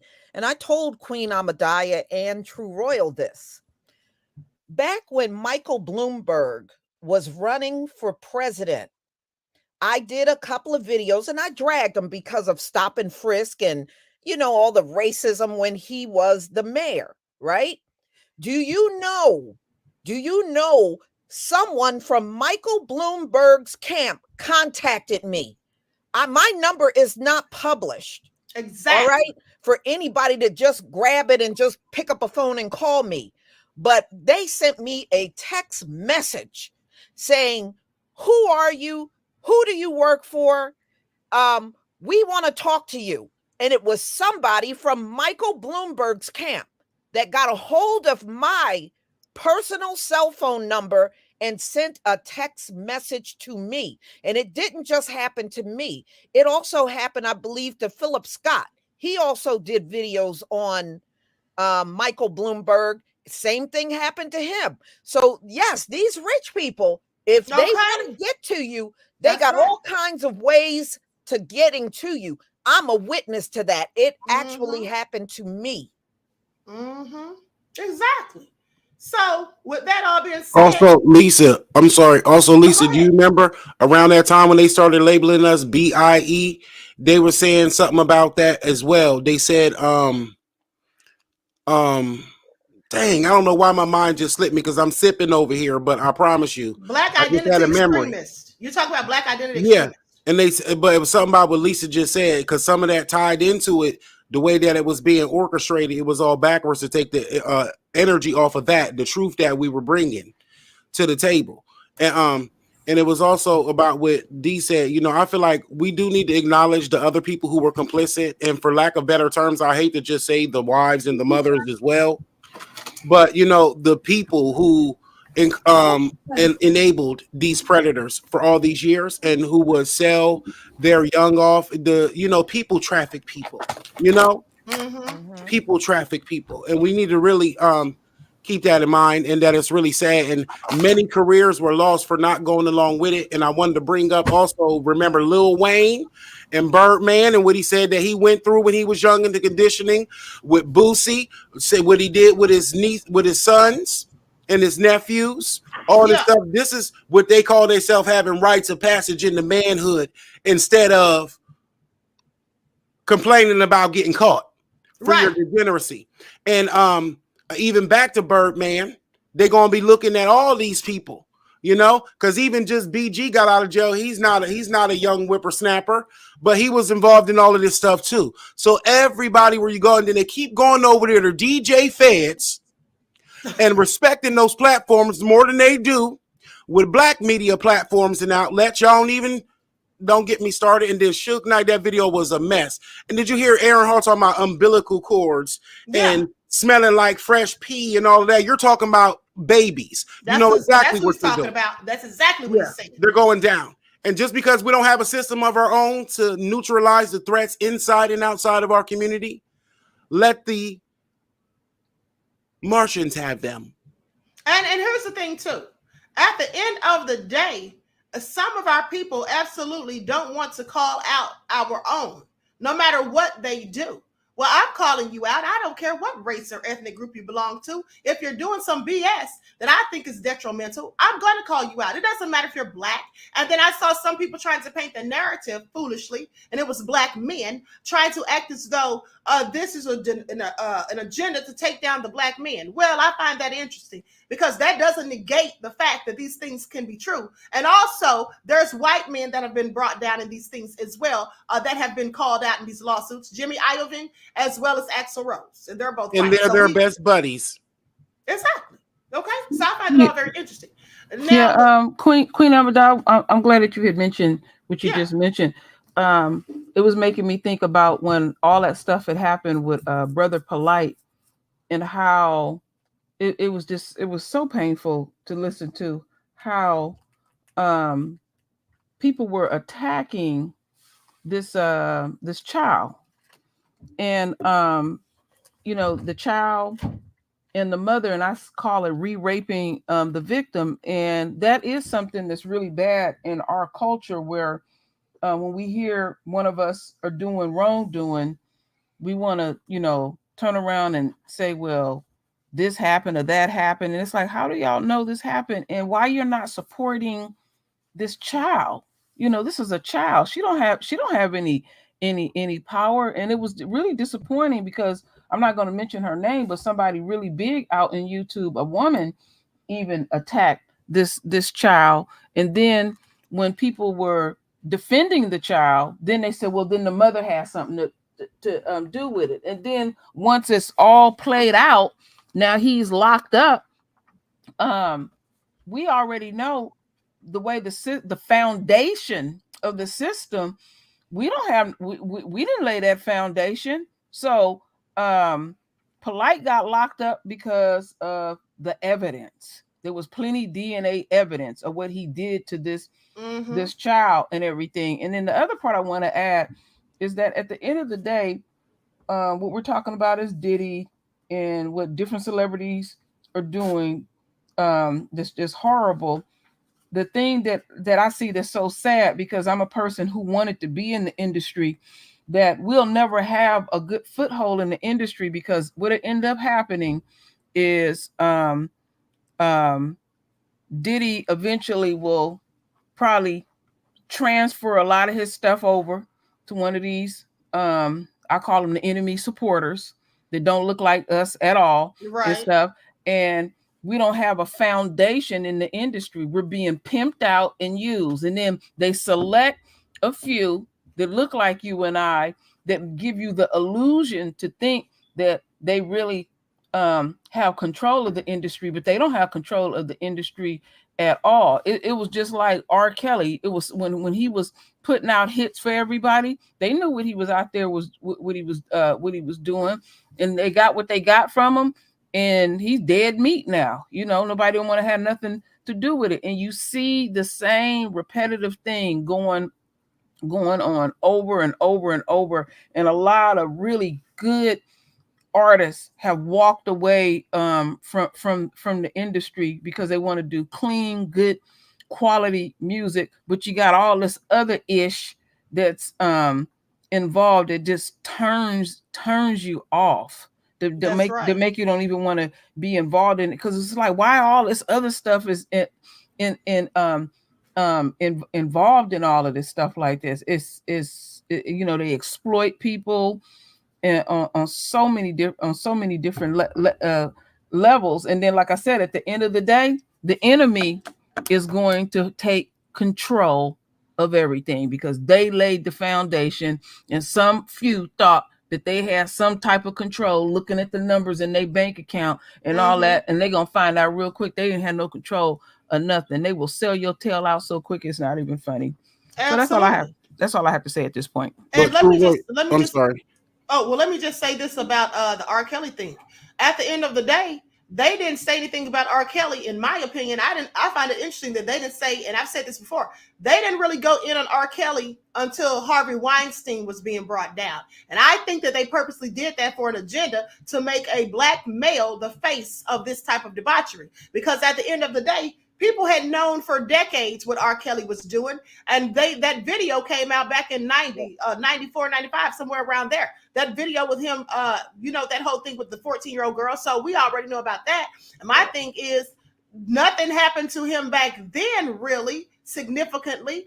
And then now all of a sudden they want to talk about surviving R. Kelly. Well, that's only because Harvey Weinstein was being exposed, as far as I'm concerned. And another thing is, some of these men want to sit here and act like these women, you know, were complicit in it and all of that stuff. Well, they may have been, but let's not forget that in Hollywood, in the music industry, there's something called the casting couch. Like I told you all the other day, there's something called the casting couch. But what's interesting to me is that years ago, I used to hear them say things about women like, oh, she slept her way to the top. But what they didn't talk about was those men that used these women for those things and held it over their heads in order to get them, you know, to threaten their careers. Okay? So they don't talk about that, but they want to blame it all on the women. And also another thing of importance is this. When some people are saying, why are they just now coming forward? Some of these people were intimidated, they were frightened. And also they may feel like after one person comes out, well, maybe there's strength in numbers and they want to come out. But let's not forget the culture that we had in the 80s, in the early 90s. There was a culture of the police even asking women, well, what were you wearing? What were you doing? Well, why were you in that room with all those men? What did you expect? There was a whole lot of that going on. Let's not forget, if you all remember that story about the woman, they made a movie about her with Jodie Foster playing her called The Accused. You all remember that? They blamed that woman who was gang raped. I'm not going to say the R word, but that she was gang raped. They blamed that woman for how she was scantily clad and the fact that she was in that bar consuming a large amounts of alcohol. They blamed her for that, not the men who did it to her. Maybe that's why some of these women don't come forward when they could have. And also, there's also the thing that continues today with victim blaming, like a lot of people going in on Cassie. Nobody's considering the fact that Cassie was only 19 years old when Diddy got with her, and that Diddy was in his 30s. They don't consider that grooming. They don't think that him holding her career over her head and telling her, okay, as has been reported, Queen, by numerous I of just people. want to say one thing. Go Cassie ahead, was Lisa. actually 15 when she started. Yes, when she started working for Diddy. She didn't come in as a singer. She came in as a model for Sean John. Wow, I didn't know that. That's where she started in that circle with Diddy. She was a model for Sean John. I did not know that. So thank you for 15 years that. old. That's even worse. But guess what? That goes back to what I said about Aaron Hall messing with Gloria Velez when she was 16 and he was 30. And he's naming Diddy and others as being in the rooms with him when he's doing these things. So birds of a feather flock together. Because like I said earlier, only people who engage in predatory behavior themselves would be condoning, complicit, and willing to be present when predatory behavior was going on, as far as I'm concerned. So at the end of the day, I believe everything that's been said about Diddy and then some. Thank you, Lisa, for that information. Can I say one quick thing too, Queen? Sure. Because I wanted to say, and that Lisa, you got the T on that, okay? And those are the details that people are not thinking about. So thank you for bringing those to light in with the Lauren London sister situation, Capricorn. Mm-hmm. Now, True Royal Queen, let me tell you, I want to second that notion and say a moment of silence for all the amazing real Black talent that could have really been raising the vibration of our community onward and upward to enlightenment all of this time, and for the boulevard of broken dreams. You know, how many amazing Black voices were silenced, amazing Black talent was discouraged because they was too real for the industry. You know, That's right. That's a real spirit of the people, you know? And so I just wanted to throw that out there because I had that same situation. Some people know me, and even when they took down my channel, I didn't care because I got to say what I wanted to say, but I was mad because some of my memories was lost. You know what I'm saying? Of my career that happened but never really happened because I didn't allow it. Yeah, and it's like being self-sabotaging, but you got to have that attitude to be ready to either do it or not. And even sometimes I look at it and I'm sad. Like when I see some of the old videos of like the original talent singing across the train tracks, knowing that it started off of our pain, knowing that it started off of menstrual strolls, and this is the industry that we're talking about, acting like the race and the instance of it and the dominant masculinity isn't misplaced. We're not gonna act like it's not. You know, we got videos, like I said, young babies celebrating parties, 4, 5, 6, 7, 8-year-old little boys with guns and toys and rapping to all that stuff with their fathers right there in the picture. Exactly. I've shown. So we're not gonna sit here and act like, we're not gonna sit here and act like we don't know what's going on right here. And there is a lot of people who could have been the voice, and some people they wind up doing other stuff. I know I turned into the news. Well, at the end of the day, turned into the news. I You know was what going to say happens. that. I turned into the news too because I've told you all before. I had a chance to be in the music industry. I've always rapped, and at the end of the day, Right. I was discouraged from doing so as well because I know what goes on. And let's not Right. forget Mhm. that I told you all that someone who went to college with me later came to me and asked me if I wanted to go into Freemasonry because they're a Mason. They said they could bring me in as an Eastern Star, and I told them no because you all worship the devil. And they looked at me like I was crazy and said, "Well, not all of us." I said, "Well, one of you is too much as far as I'm concerned." That's Because right. I know what goes Miss along with it. auditions. I know Miss what goes on auditions for your comes mind. along with it. And also they told me, for those of you who missed that broadcast, they told me that, you know, I was so intellectual and such a very good speaker and all of that, that I could be very powerful. Okay. And so when they're telling some people that, absolutely people will want that. Okay. And some people will take that. I don't want to be engaged in debauchery and Satanism and demonic Mhm. things and all that, Me worshiping neither. Baal and Baphomet and all of that crazy stuff. I wanted to add something. They have I think it's either a 3 or 4-part series on Netflix about women in the rap industry, and I've watched it a few times. It's really good. It is a Yeah, really I good saw one. that. Yeah, that because it starts, like at the beginning.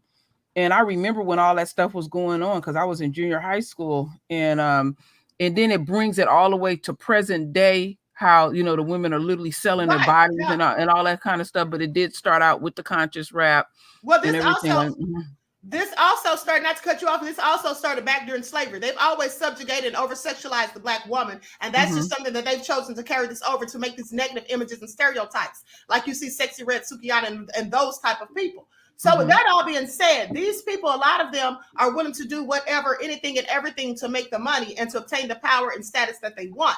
And some people are not. And so those people tend to fall by the wayside. So with that all being said, and knowing this, when I'm hearing these things about certain people in the music industry, it's very easy for me to believe, especially when there's numerous people saying these things they've done and witnessed.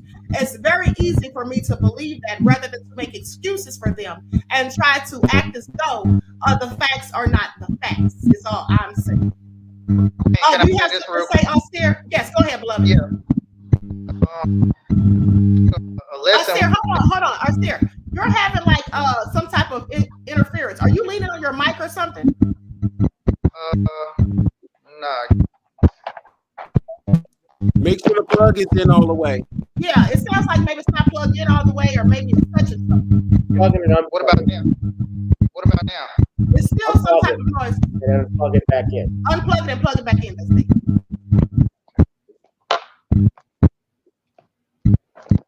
Might be some static buildup in it. Or some energy in there. Yeah, a lot of energy, yeah. Sounds like energy. Yeah, still doing it. Okay, just go ahead and say what you have to say, beloved. That's okay. I was just gonna say, can you hear me? Yeah, go ahead. We can hear you. No, I'm just gonna say one thing to take from all of this is that a lot of this, when it comes to the industry, wasn't taking place before we allow other people to come in and take over. What we already had. Because I mean, if you look at hip hop, if you look at music, all of it was created by us, but it's not ran by us. All of the sexual abuse and things that are taking place now is none of the things that we gotta ask the question, who did this come from? I'm saying, because we didn't create it. So I wanted to say that, because a lot of the things that we see going on in the industry is not the things that we created. I feel like the people that came and corrupted the industry are the ones who and these rituals and these type of things. So I feel like that's what happens when we don't own what we create. Right, I absolutely agree. So he's basically saying that a lot of these things aren't owned by us, and this is why a lot of this debauchery is going on, because we've allowed other people to come in and basically pretty much take over. You're absolutely right. And we keep going along with it too, Queen. We keep going along with it. We do, but they go along with it because a lot of these people do anything for money. So that's why a lot of them go along with it. They'll go along with it because all they want is a check at the end of the day. And some people do anything and everything and stop at nothing to get what they want. And that's why you have these people like Sexy Red and Sukihana, like I was talking about. I absolutely agree. These people do go along with it, and some of us go along with it too, because we continue to listen to it and purchase these this music, low vibration, all of that, talking about taking out our own people and all of that. You don't see white rappers saying such things and talking about these things. It's only our own people. Now, Gavin, you look like you have something to say, so go ahead, beloved. Oh, I don't have too much to say about it. I was just listening in. Okay, anyone else have something? Well, your legal perspective really does matter. We really do appreciate your legal perspective. A lot of us are coming from different places of passion. We don't want you to think that we don't appreciate your legal perspective. Oh, well, I thank you for that. Yeah, absolutely. Yeah, I gave my perspective on it. Yeah, and I've heard what everyone else has said. And let me just say this, and I'll say again, it's very important. I understand there's a passion behind it. I understand that people are sensitive about stuff like this, but we also cannot, and I'll just add this, tolerate lynch mobs as well. And by that, I mean, when someone is accused of something, we need to wait till all the facts come out, wait till there is a trial, because we know, especially as Black people, that it's very easy. And we have seen Black men who have been wrongfully accused, who have also been lynched in situations like this, whether I like a person or not. If being an asshole were a crime in America, about 80% of people would be on death row. Probably 90. But here's my question, Gavin, though. Yeah. I agree but, with you on that. But what I do we want to do? also add this. You Oh, know, go ahead, Lisa. Gavin, one thing I do want to say, I know I came kind of hard and everything. You know, you didn't set up the system and you're not responsible for how dysfunctional it has been. You know, you can only do your part as a lawyer, you know? Yeah. And it seems like I can understand why you feel the way that you do because you're not a corrupt lawyer. You try to do everything right. And that being said, I can understand where you stand, you know, but I think from us, it's just frustrating because we have seen ourselves be mistreated and abused through the system.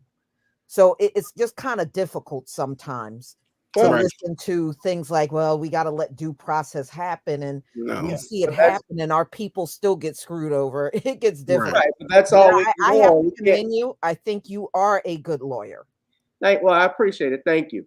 But, you know, that's all we can go on. We can't take, you know, when we see something that we think is wrong and so forth, we can't take the law in our own hands and go out and do it because then we all are subject to the law. We all have social security numbers. Guess what? You're subject to the laws of the state that you live in as in the United States. So I may not you don't have to like someone personally.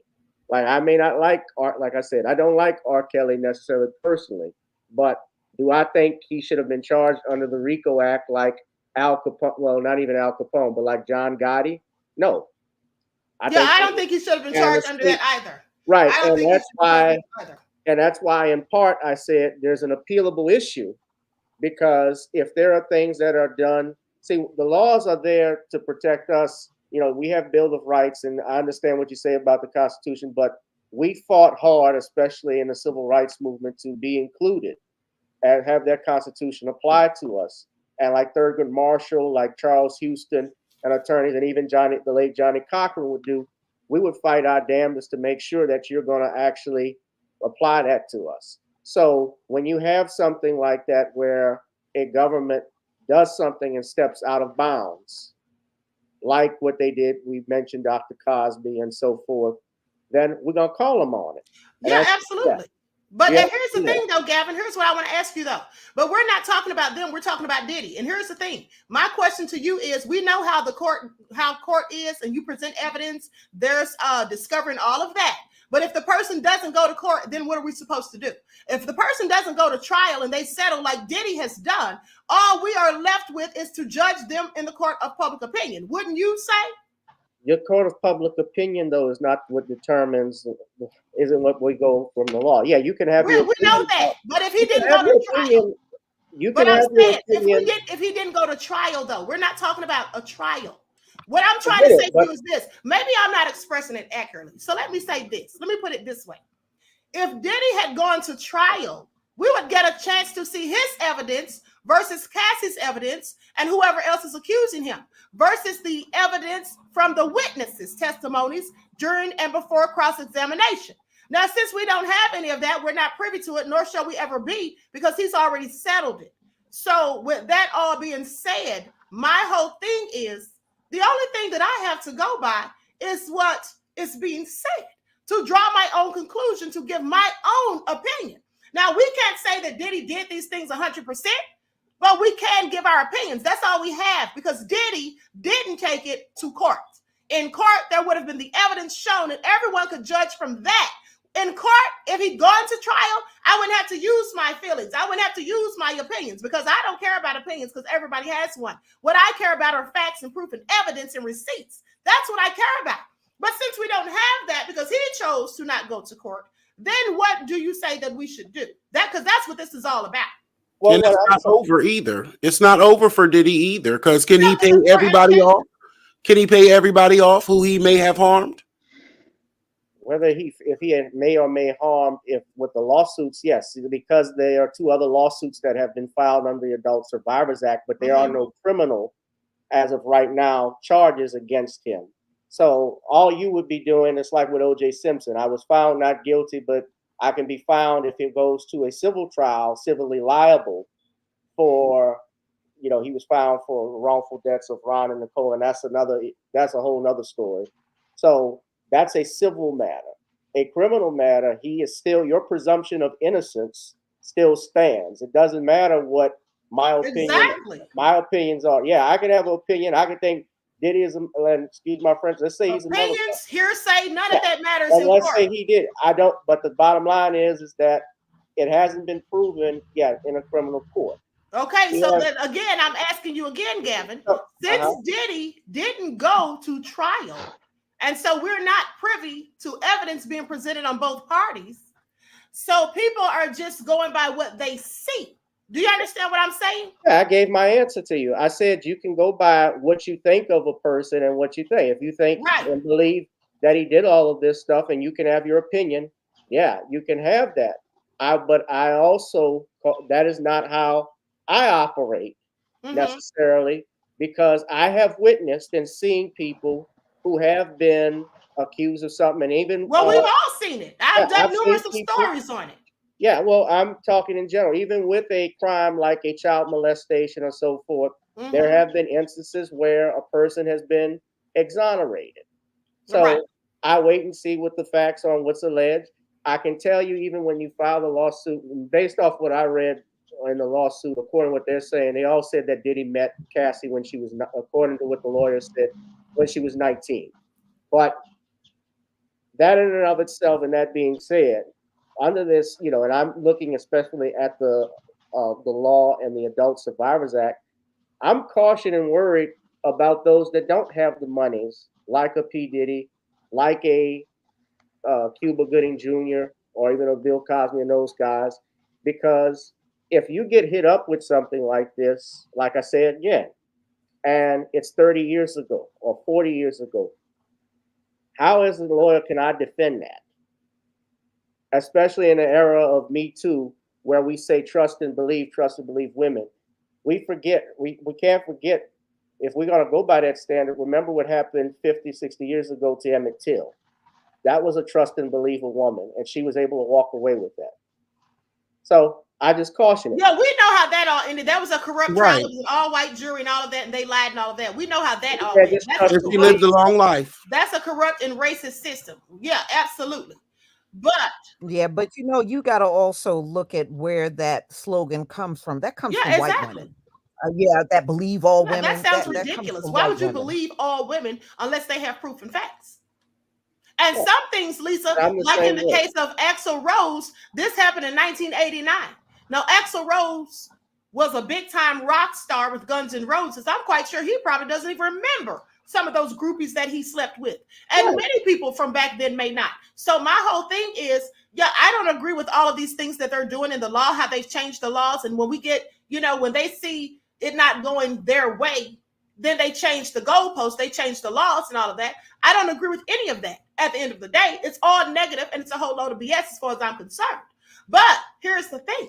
This is why I said, and I know that people do settle out of court for various reasons because their attorneys would tell them to or whatever.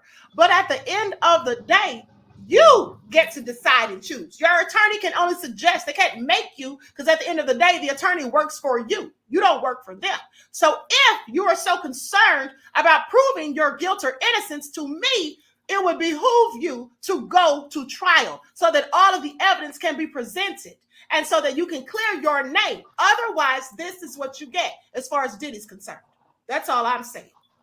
And can I just point out, because I know Don wants to say something too, but people don't really come out and give this fair trial and this fair justice and this due process when it's really deserved. Because like even bringing up Carolyn Bryant, she lived a long life without any real repercussions other than the court of public opinion and was still sheltered from that to a degree. And so, but like, when it comes to the people speaking out and giving fair, and it doesn't really come up when it's needed. People seem to only bust out the woodworks when it's some BS.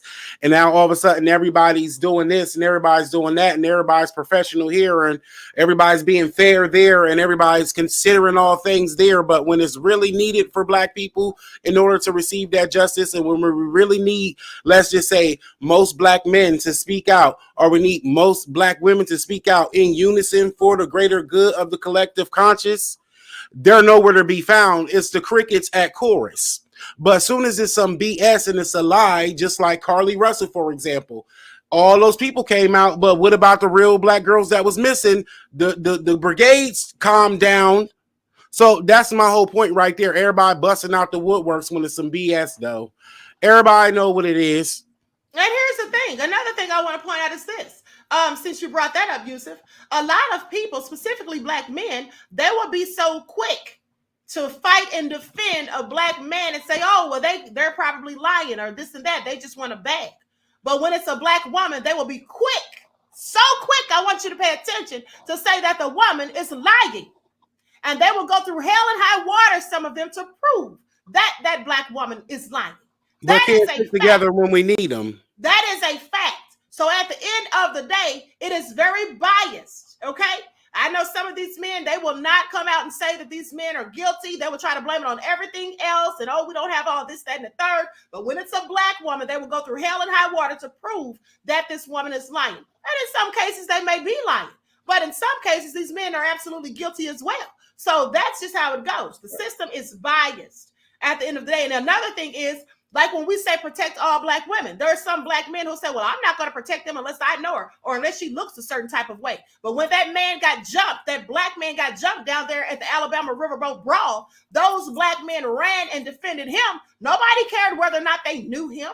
But they got to say, oh, I got to know if I know that woman. Then we saw the black woman who was jumped on by that black man in the restaurant or at that spot or whatever a few months ago. And then her 14-year-old son had to go out to the car and get a gun and come back and defend his mother. There was grown black men standing right there and didn't do a darn thing. Let's not forget the black woman who was in Dallas when the white man beat her, pistol whipped her and all of that. And you heard men in the background saying, leave her alone. That's a female. And they recorded with their phones, but nobody did anything. But they don't have that same energy when it's a black man because they will absolutely jump in and throw hands.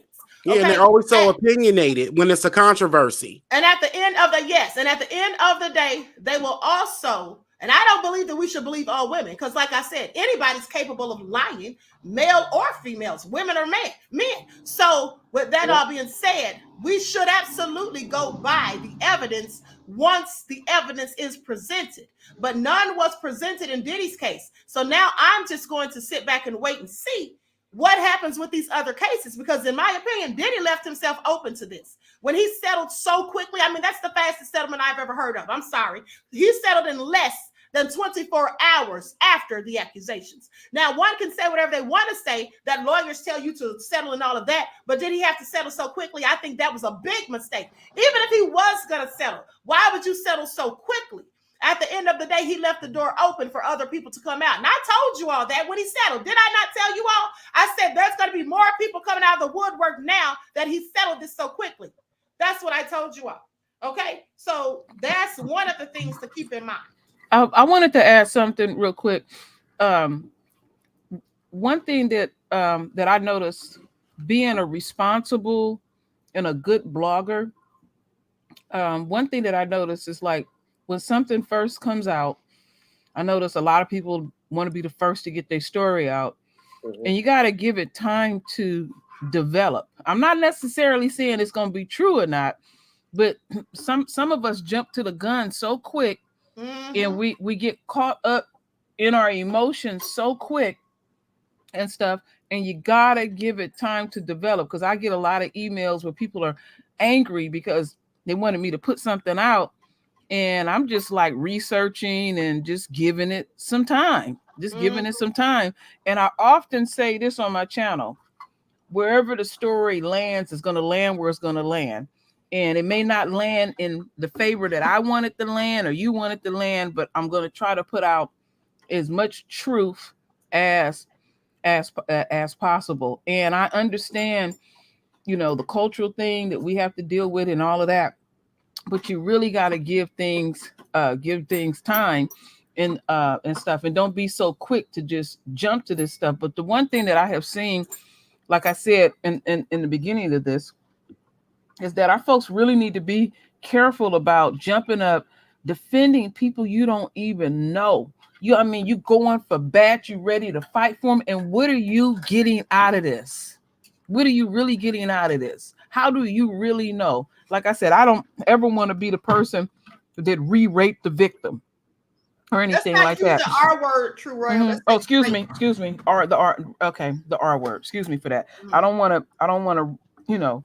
R word that person over and over again and Right. stuff like that. So we really, we what it makes it looks like in our community is that we just full of emotions, and I understand that because I done got in my emotions too. But as I've been on here like about 8 years now, and I just sit back and I just watch things develop and stuff. And sometimes I said, I don't even know if it's true or not. I'm gonna put it out to the best of my ability and see how it's gonna be. But one thing we really need to get out of is just I didn't see people have knockdown dragouts over celebrities and stuff. And I'm like, what are y'all getting out of this stuff? You ain't getting nothing out of this. These people make you look like a complete fool, or like with the sister that got shot in the foot. Homeboy deliberately put his minions out there, and he locked himself up. He just could not contain himself, tampering with evidence and all that kind. Yeah, Tory Lane. Yeah, he could not control himself and everything. And it's just and then people are like, she made this up and all that kind of stuff. And it's just awful. Yeah, it's ridiculous. Really I mean, she literally was shot in the foot. And here's the thing: pay attention, because True Royal, with that same situation with Megan Thee Stallion, people were so foolishly saying it was mostly black men. Again, they're so quick to try to dismiss the woman and to cape for the man when they weren't even there. But so if you're not there, please go by the evidence. Now they said, oh, well, she lied in the beginning. She lied and said that she stepped on glass. Well, she already told us why she lied, because there were black people in a car with a weapon and the police pulled up. We know how that goes left. So even though she was shot in the foot, she didn't want to admit that there was a gun in the car. So that's why she said she stepped on glass. And then when she went to the hospital and they examined her, that's when the doctor said that it was bullet fragments. And so she was still in denial. Yeah. Even when the doctor got on her and said, hey, you've been shot. So she had no to glass. Exactly. And that further lets you know she was still in protective mode, and she was still drugged through the mud. And I was really disgusted how she was drugged through the mud and everything. And I was thinking, how would you feel if that was one of your family members, female family members, that got shot in the foot? And then looking at his behavior and the things that he did and everything, and the most disgusting thing to me about that was this dude brought his child to court. He using him as a human shield. I said, this dude is weak. I mean, it just the stuff, his antics and everything, it was obvious what he was doing, and it didn't work. And we again, black, yes. Did you check out his father? Yes, I did. His father's a hot mess. He out there screaming and hollering and everything. And still, at the end of the day, a black woman do not have power over this system. He locked his own tail up at the end of the day. If Meg would have died and that bullet would have hit her in her artery and she would have been another black femicide victim, would the people care? Probably not, because they don't even care about black femicide, but they're so invested in frivolous things. Not that this is frivolous, but things less frivolous than this. Yeah. It's interesting. Dominique is boiling. Can y'all let him speak? Okay, Dominique, go ahead, beloved. I'm sorry. Go ahead. Like I'm a tea kettle. No, I just wanted three things.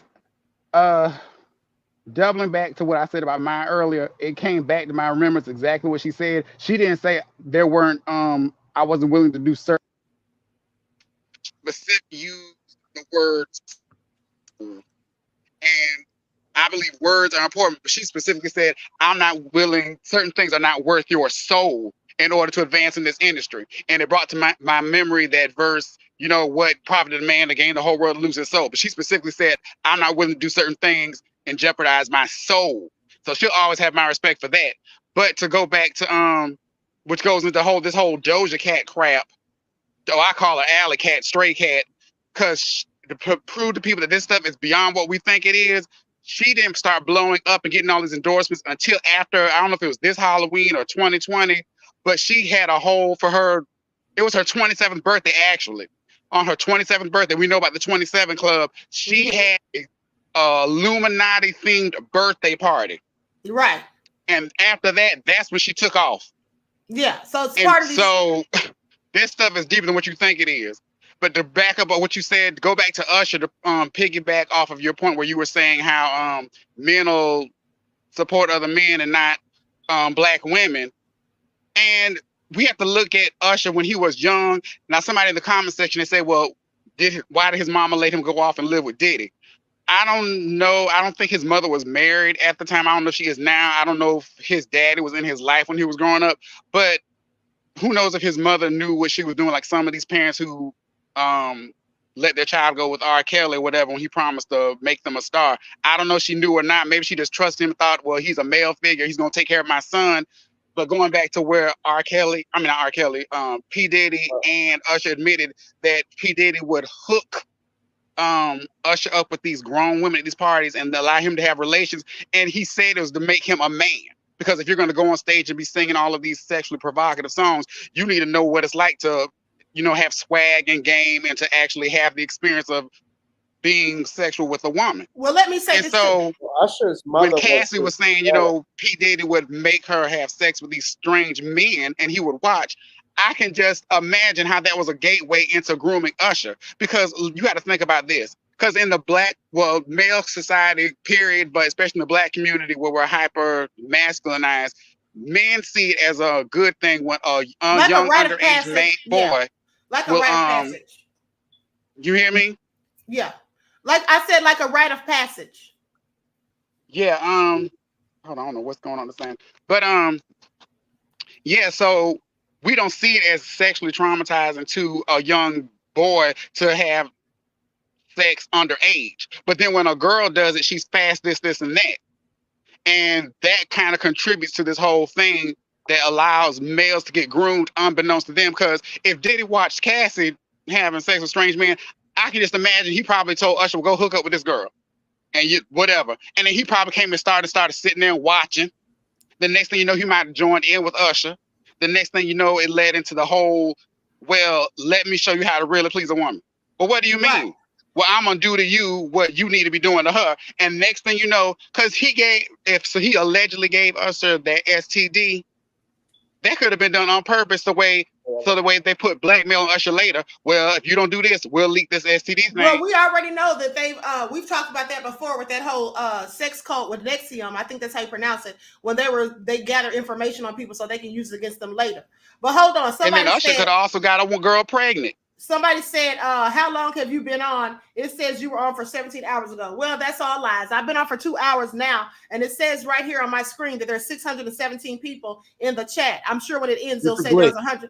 I'm sure. No, it's not a glitch. I'm sure that when it goes off, it'll say that it was maybe 130 people that tuned in. No, that's YouTube. Okay. But so anyway, let's get back on track because I'm about to wrap this up because it's 2 hours. It's over 2 hours at this point. Okay. So anyone have any final thoughts that they want to say before we conclude?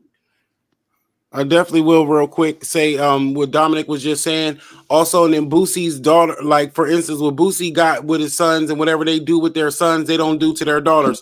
Boosie didn't get that procedure done with his daughters of get her hooked up with a man so she know with all of this and all of that. And she turned out, in a certain way that he was literally trying to avoid. He claimed that he got his boys this type of service by adult females because he didn't want them to be LGBT, but his daughter's LGBT. So that was interesting. But I would just want to say, everybody, thank you so much for the opportunity. Thank you, Queen. Thank you, panel. I miss all of y'all, True Royal. I'm so glad that you are healing well. 17. Lisa Cabrera, I want you to know I always loved you. I never had no issue with you. I remember one time somebody said something and I was dragging somebody going back and forth and I called him a Hebrew Negroite. I thought that's why you didn't know me no more. But I always love you and I'm sorry about that. Thank you, everybody, and all the Royals. My new channel was the Celebrity News Galaxy because they took down the Ratchet Today show, y'all. It's a long story. You know how they do with free speech. Right. I might do an after party too, Queen. I'm going to do an after party show because I'm still revved up and, I'm ready to go off. So okay, so tell everybody your channel again and then everybody give out their information. Go ahead and tell them your channel again, use of your new channel. Celebrity News Galaxy with celebrity with an S. Okay, great. Okay, Give me like Gavin. 20 minutes. I'll be live. Okay, Gavin, go ahead. Y'all And can give all us come your- back up if y'all want. All right. Thank Okay, you, I Queen. won't be able to, but I No, gotta know, go to okay. TikTok. All right. But Gavin, go ahead and tell us your channel, YouTube beloved. information. My YouTube channel is gboot2786, as well as I have another backup channel, Gavin Richard, my full name.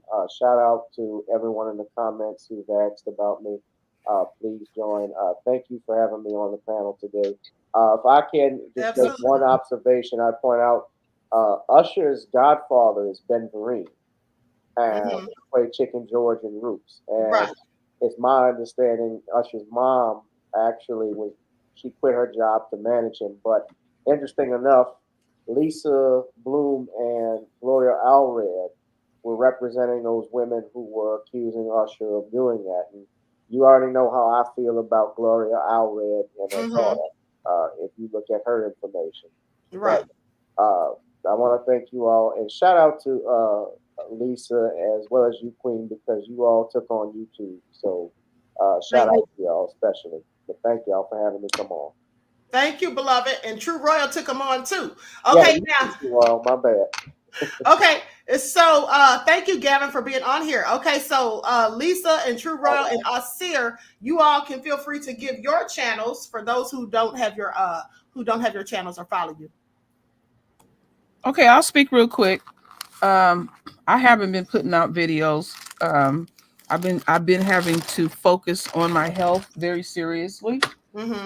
And but I will be coming back eventually.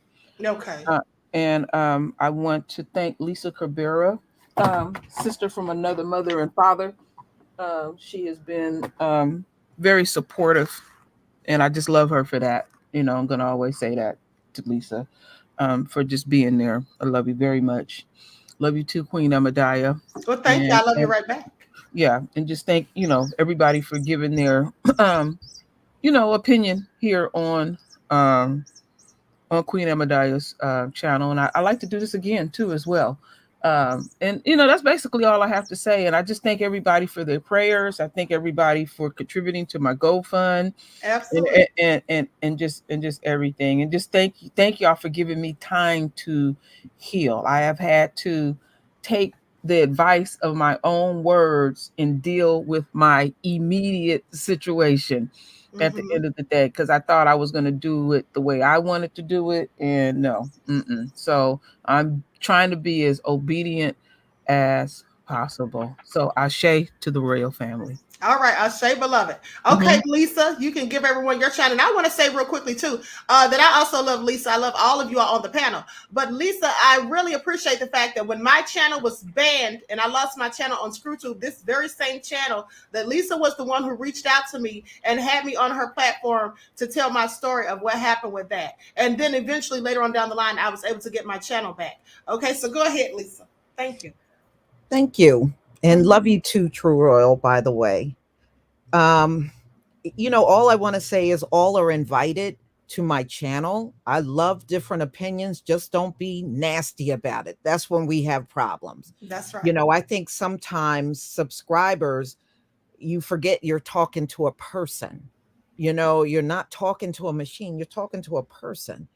And you may kind of get out of, and I know anybody that's a creator know what I'm talking about. And some of y'all tend to get out of pocket, and then you realize you can't get back on. It might be the reason. But as long as we can disagree and everybody is not insulting each other and dragging each other, it's all welcomed over on my channel. We don't have to see everything the same way. That's right. We can respectfully agree to disagree. Okay. Goddess Sir, you can give everyone your YouTube information. Yeah, I'm not sure if my mic is still giving feedback in it. It's fine.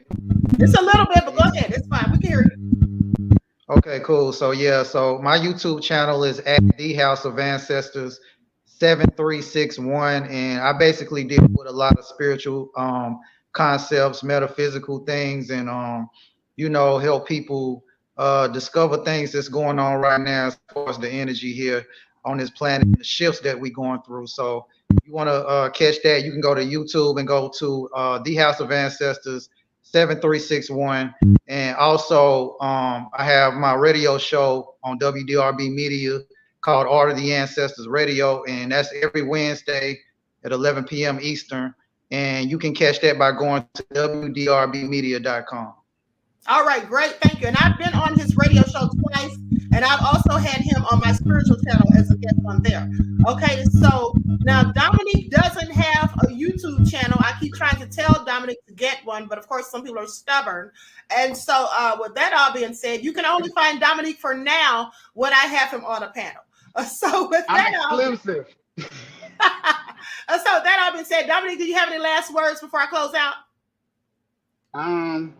Just thank you for having me. Since, as you mentioned, I don't have a channel. Maybe one day I'll get up the spirit leads me. I'll get the gumption to do it if I can feel like I can do it. YouTube and their crap. But I'm just honored to be on the panel with everybody and hearing all their different opinions and the different perspectives they brought. It was fun. All right. Well, thank you all for tuning in once again to the Original Queen Ahmadiyya Shakur Show. Make sure you get the likes up. Please like and share. You all know they have me shadow banned as per usual. Don't forget to follow me on Instagram at Dr._A Shakur, TikTok at Dr. A Shakur, and Twitter at DGoddess27. Now, with that all being said, I want to thank all of my panel guests for being on here. And until next time, beloveds, each one teach one. That's how we grow and thrive. Do something productive, constructive, but never destructive. And always remember to keep the Most High first in your lives. Let me say one more thing, too, that I forgot to add. Gavin was very unbiased. That's the attorney in him. He was very unbiased. I'm not going to say that I was, because clearly I was. I don't like Diddy, and I'm going to give him the business and smoke every time I get a chance at the end of the day. But with that all being said, had he gone to trial and been before the court and presented evidence to debunk the things that were said, I may have had a different view.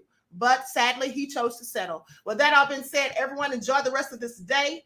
And until next time, beloveds, I will talk to you all again soon. Peace.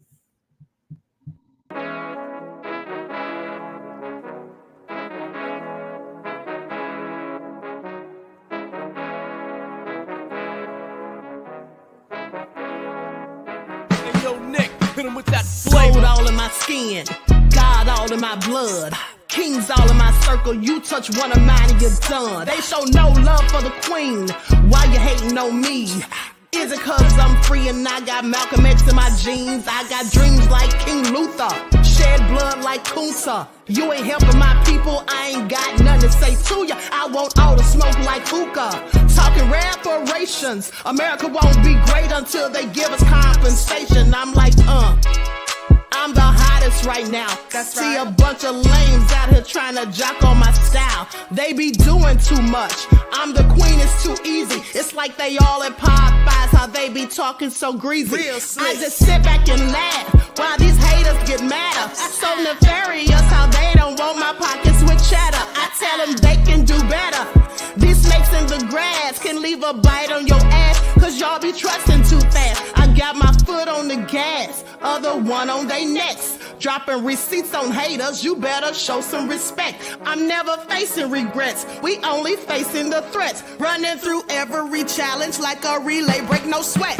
It's a cold game, so I got that blanket with me. Now that my people awaken, ain't no going to sleep. I do not play by my piece. This time I'm playing for keeps. You talking slick, but when I see you like them ends, we gon' meet. And I got gold all in my skin, God all in my blood, kings all in my circle. You touch one of mine and you done. They show no love for the queen. Why they hating on me? Is it cause I'm free and I got Malcolm X in my jeans and I got gold all in my skin, God all in my blood, kings all in my circle. You touch one of mine and you done. They show no love for the queen. Why they hating on me? Is it cause I'm free and I got Malcolm X in my jeans and I got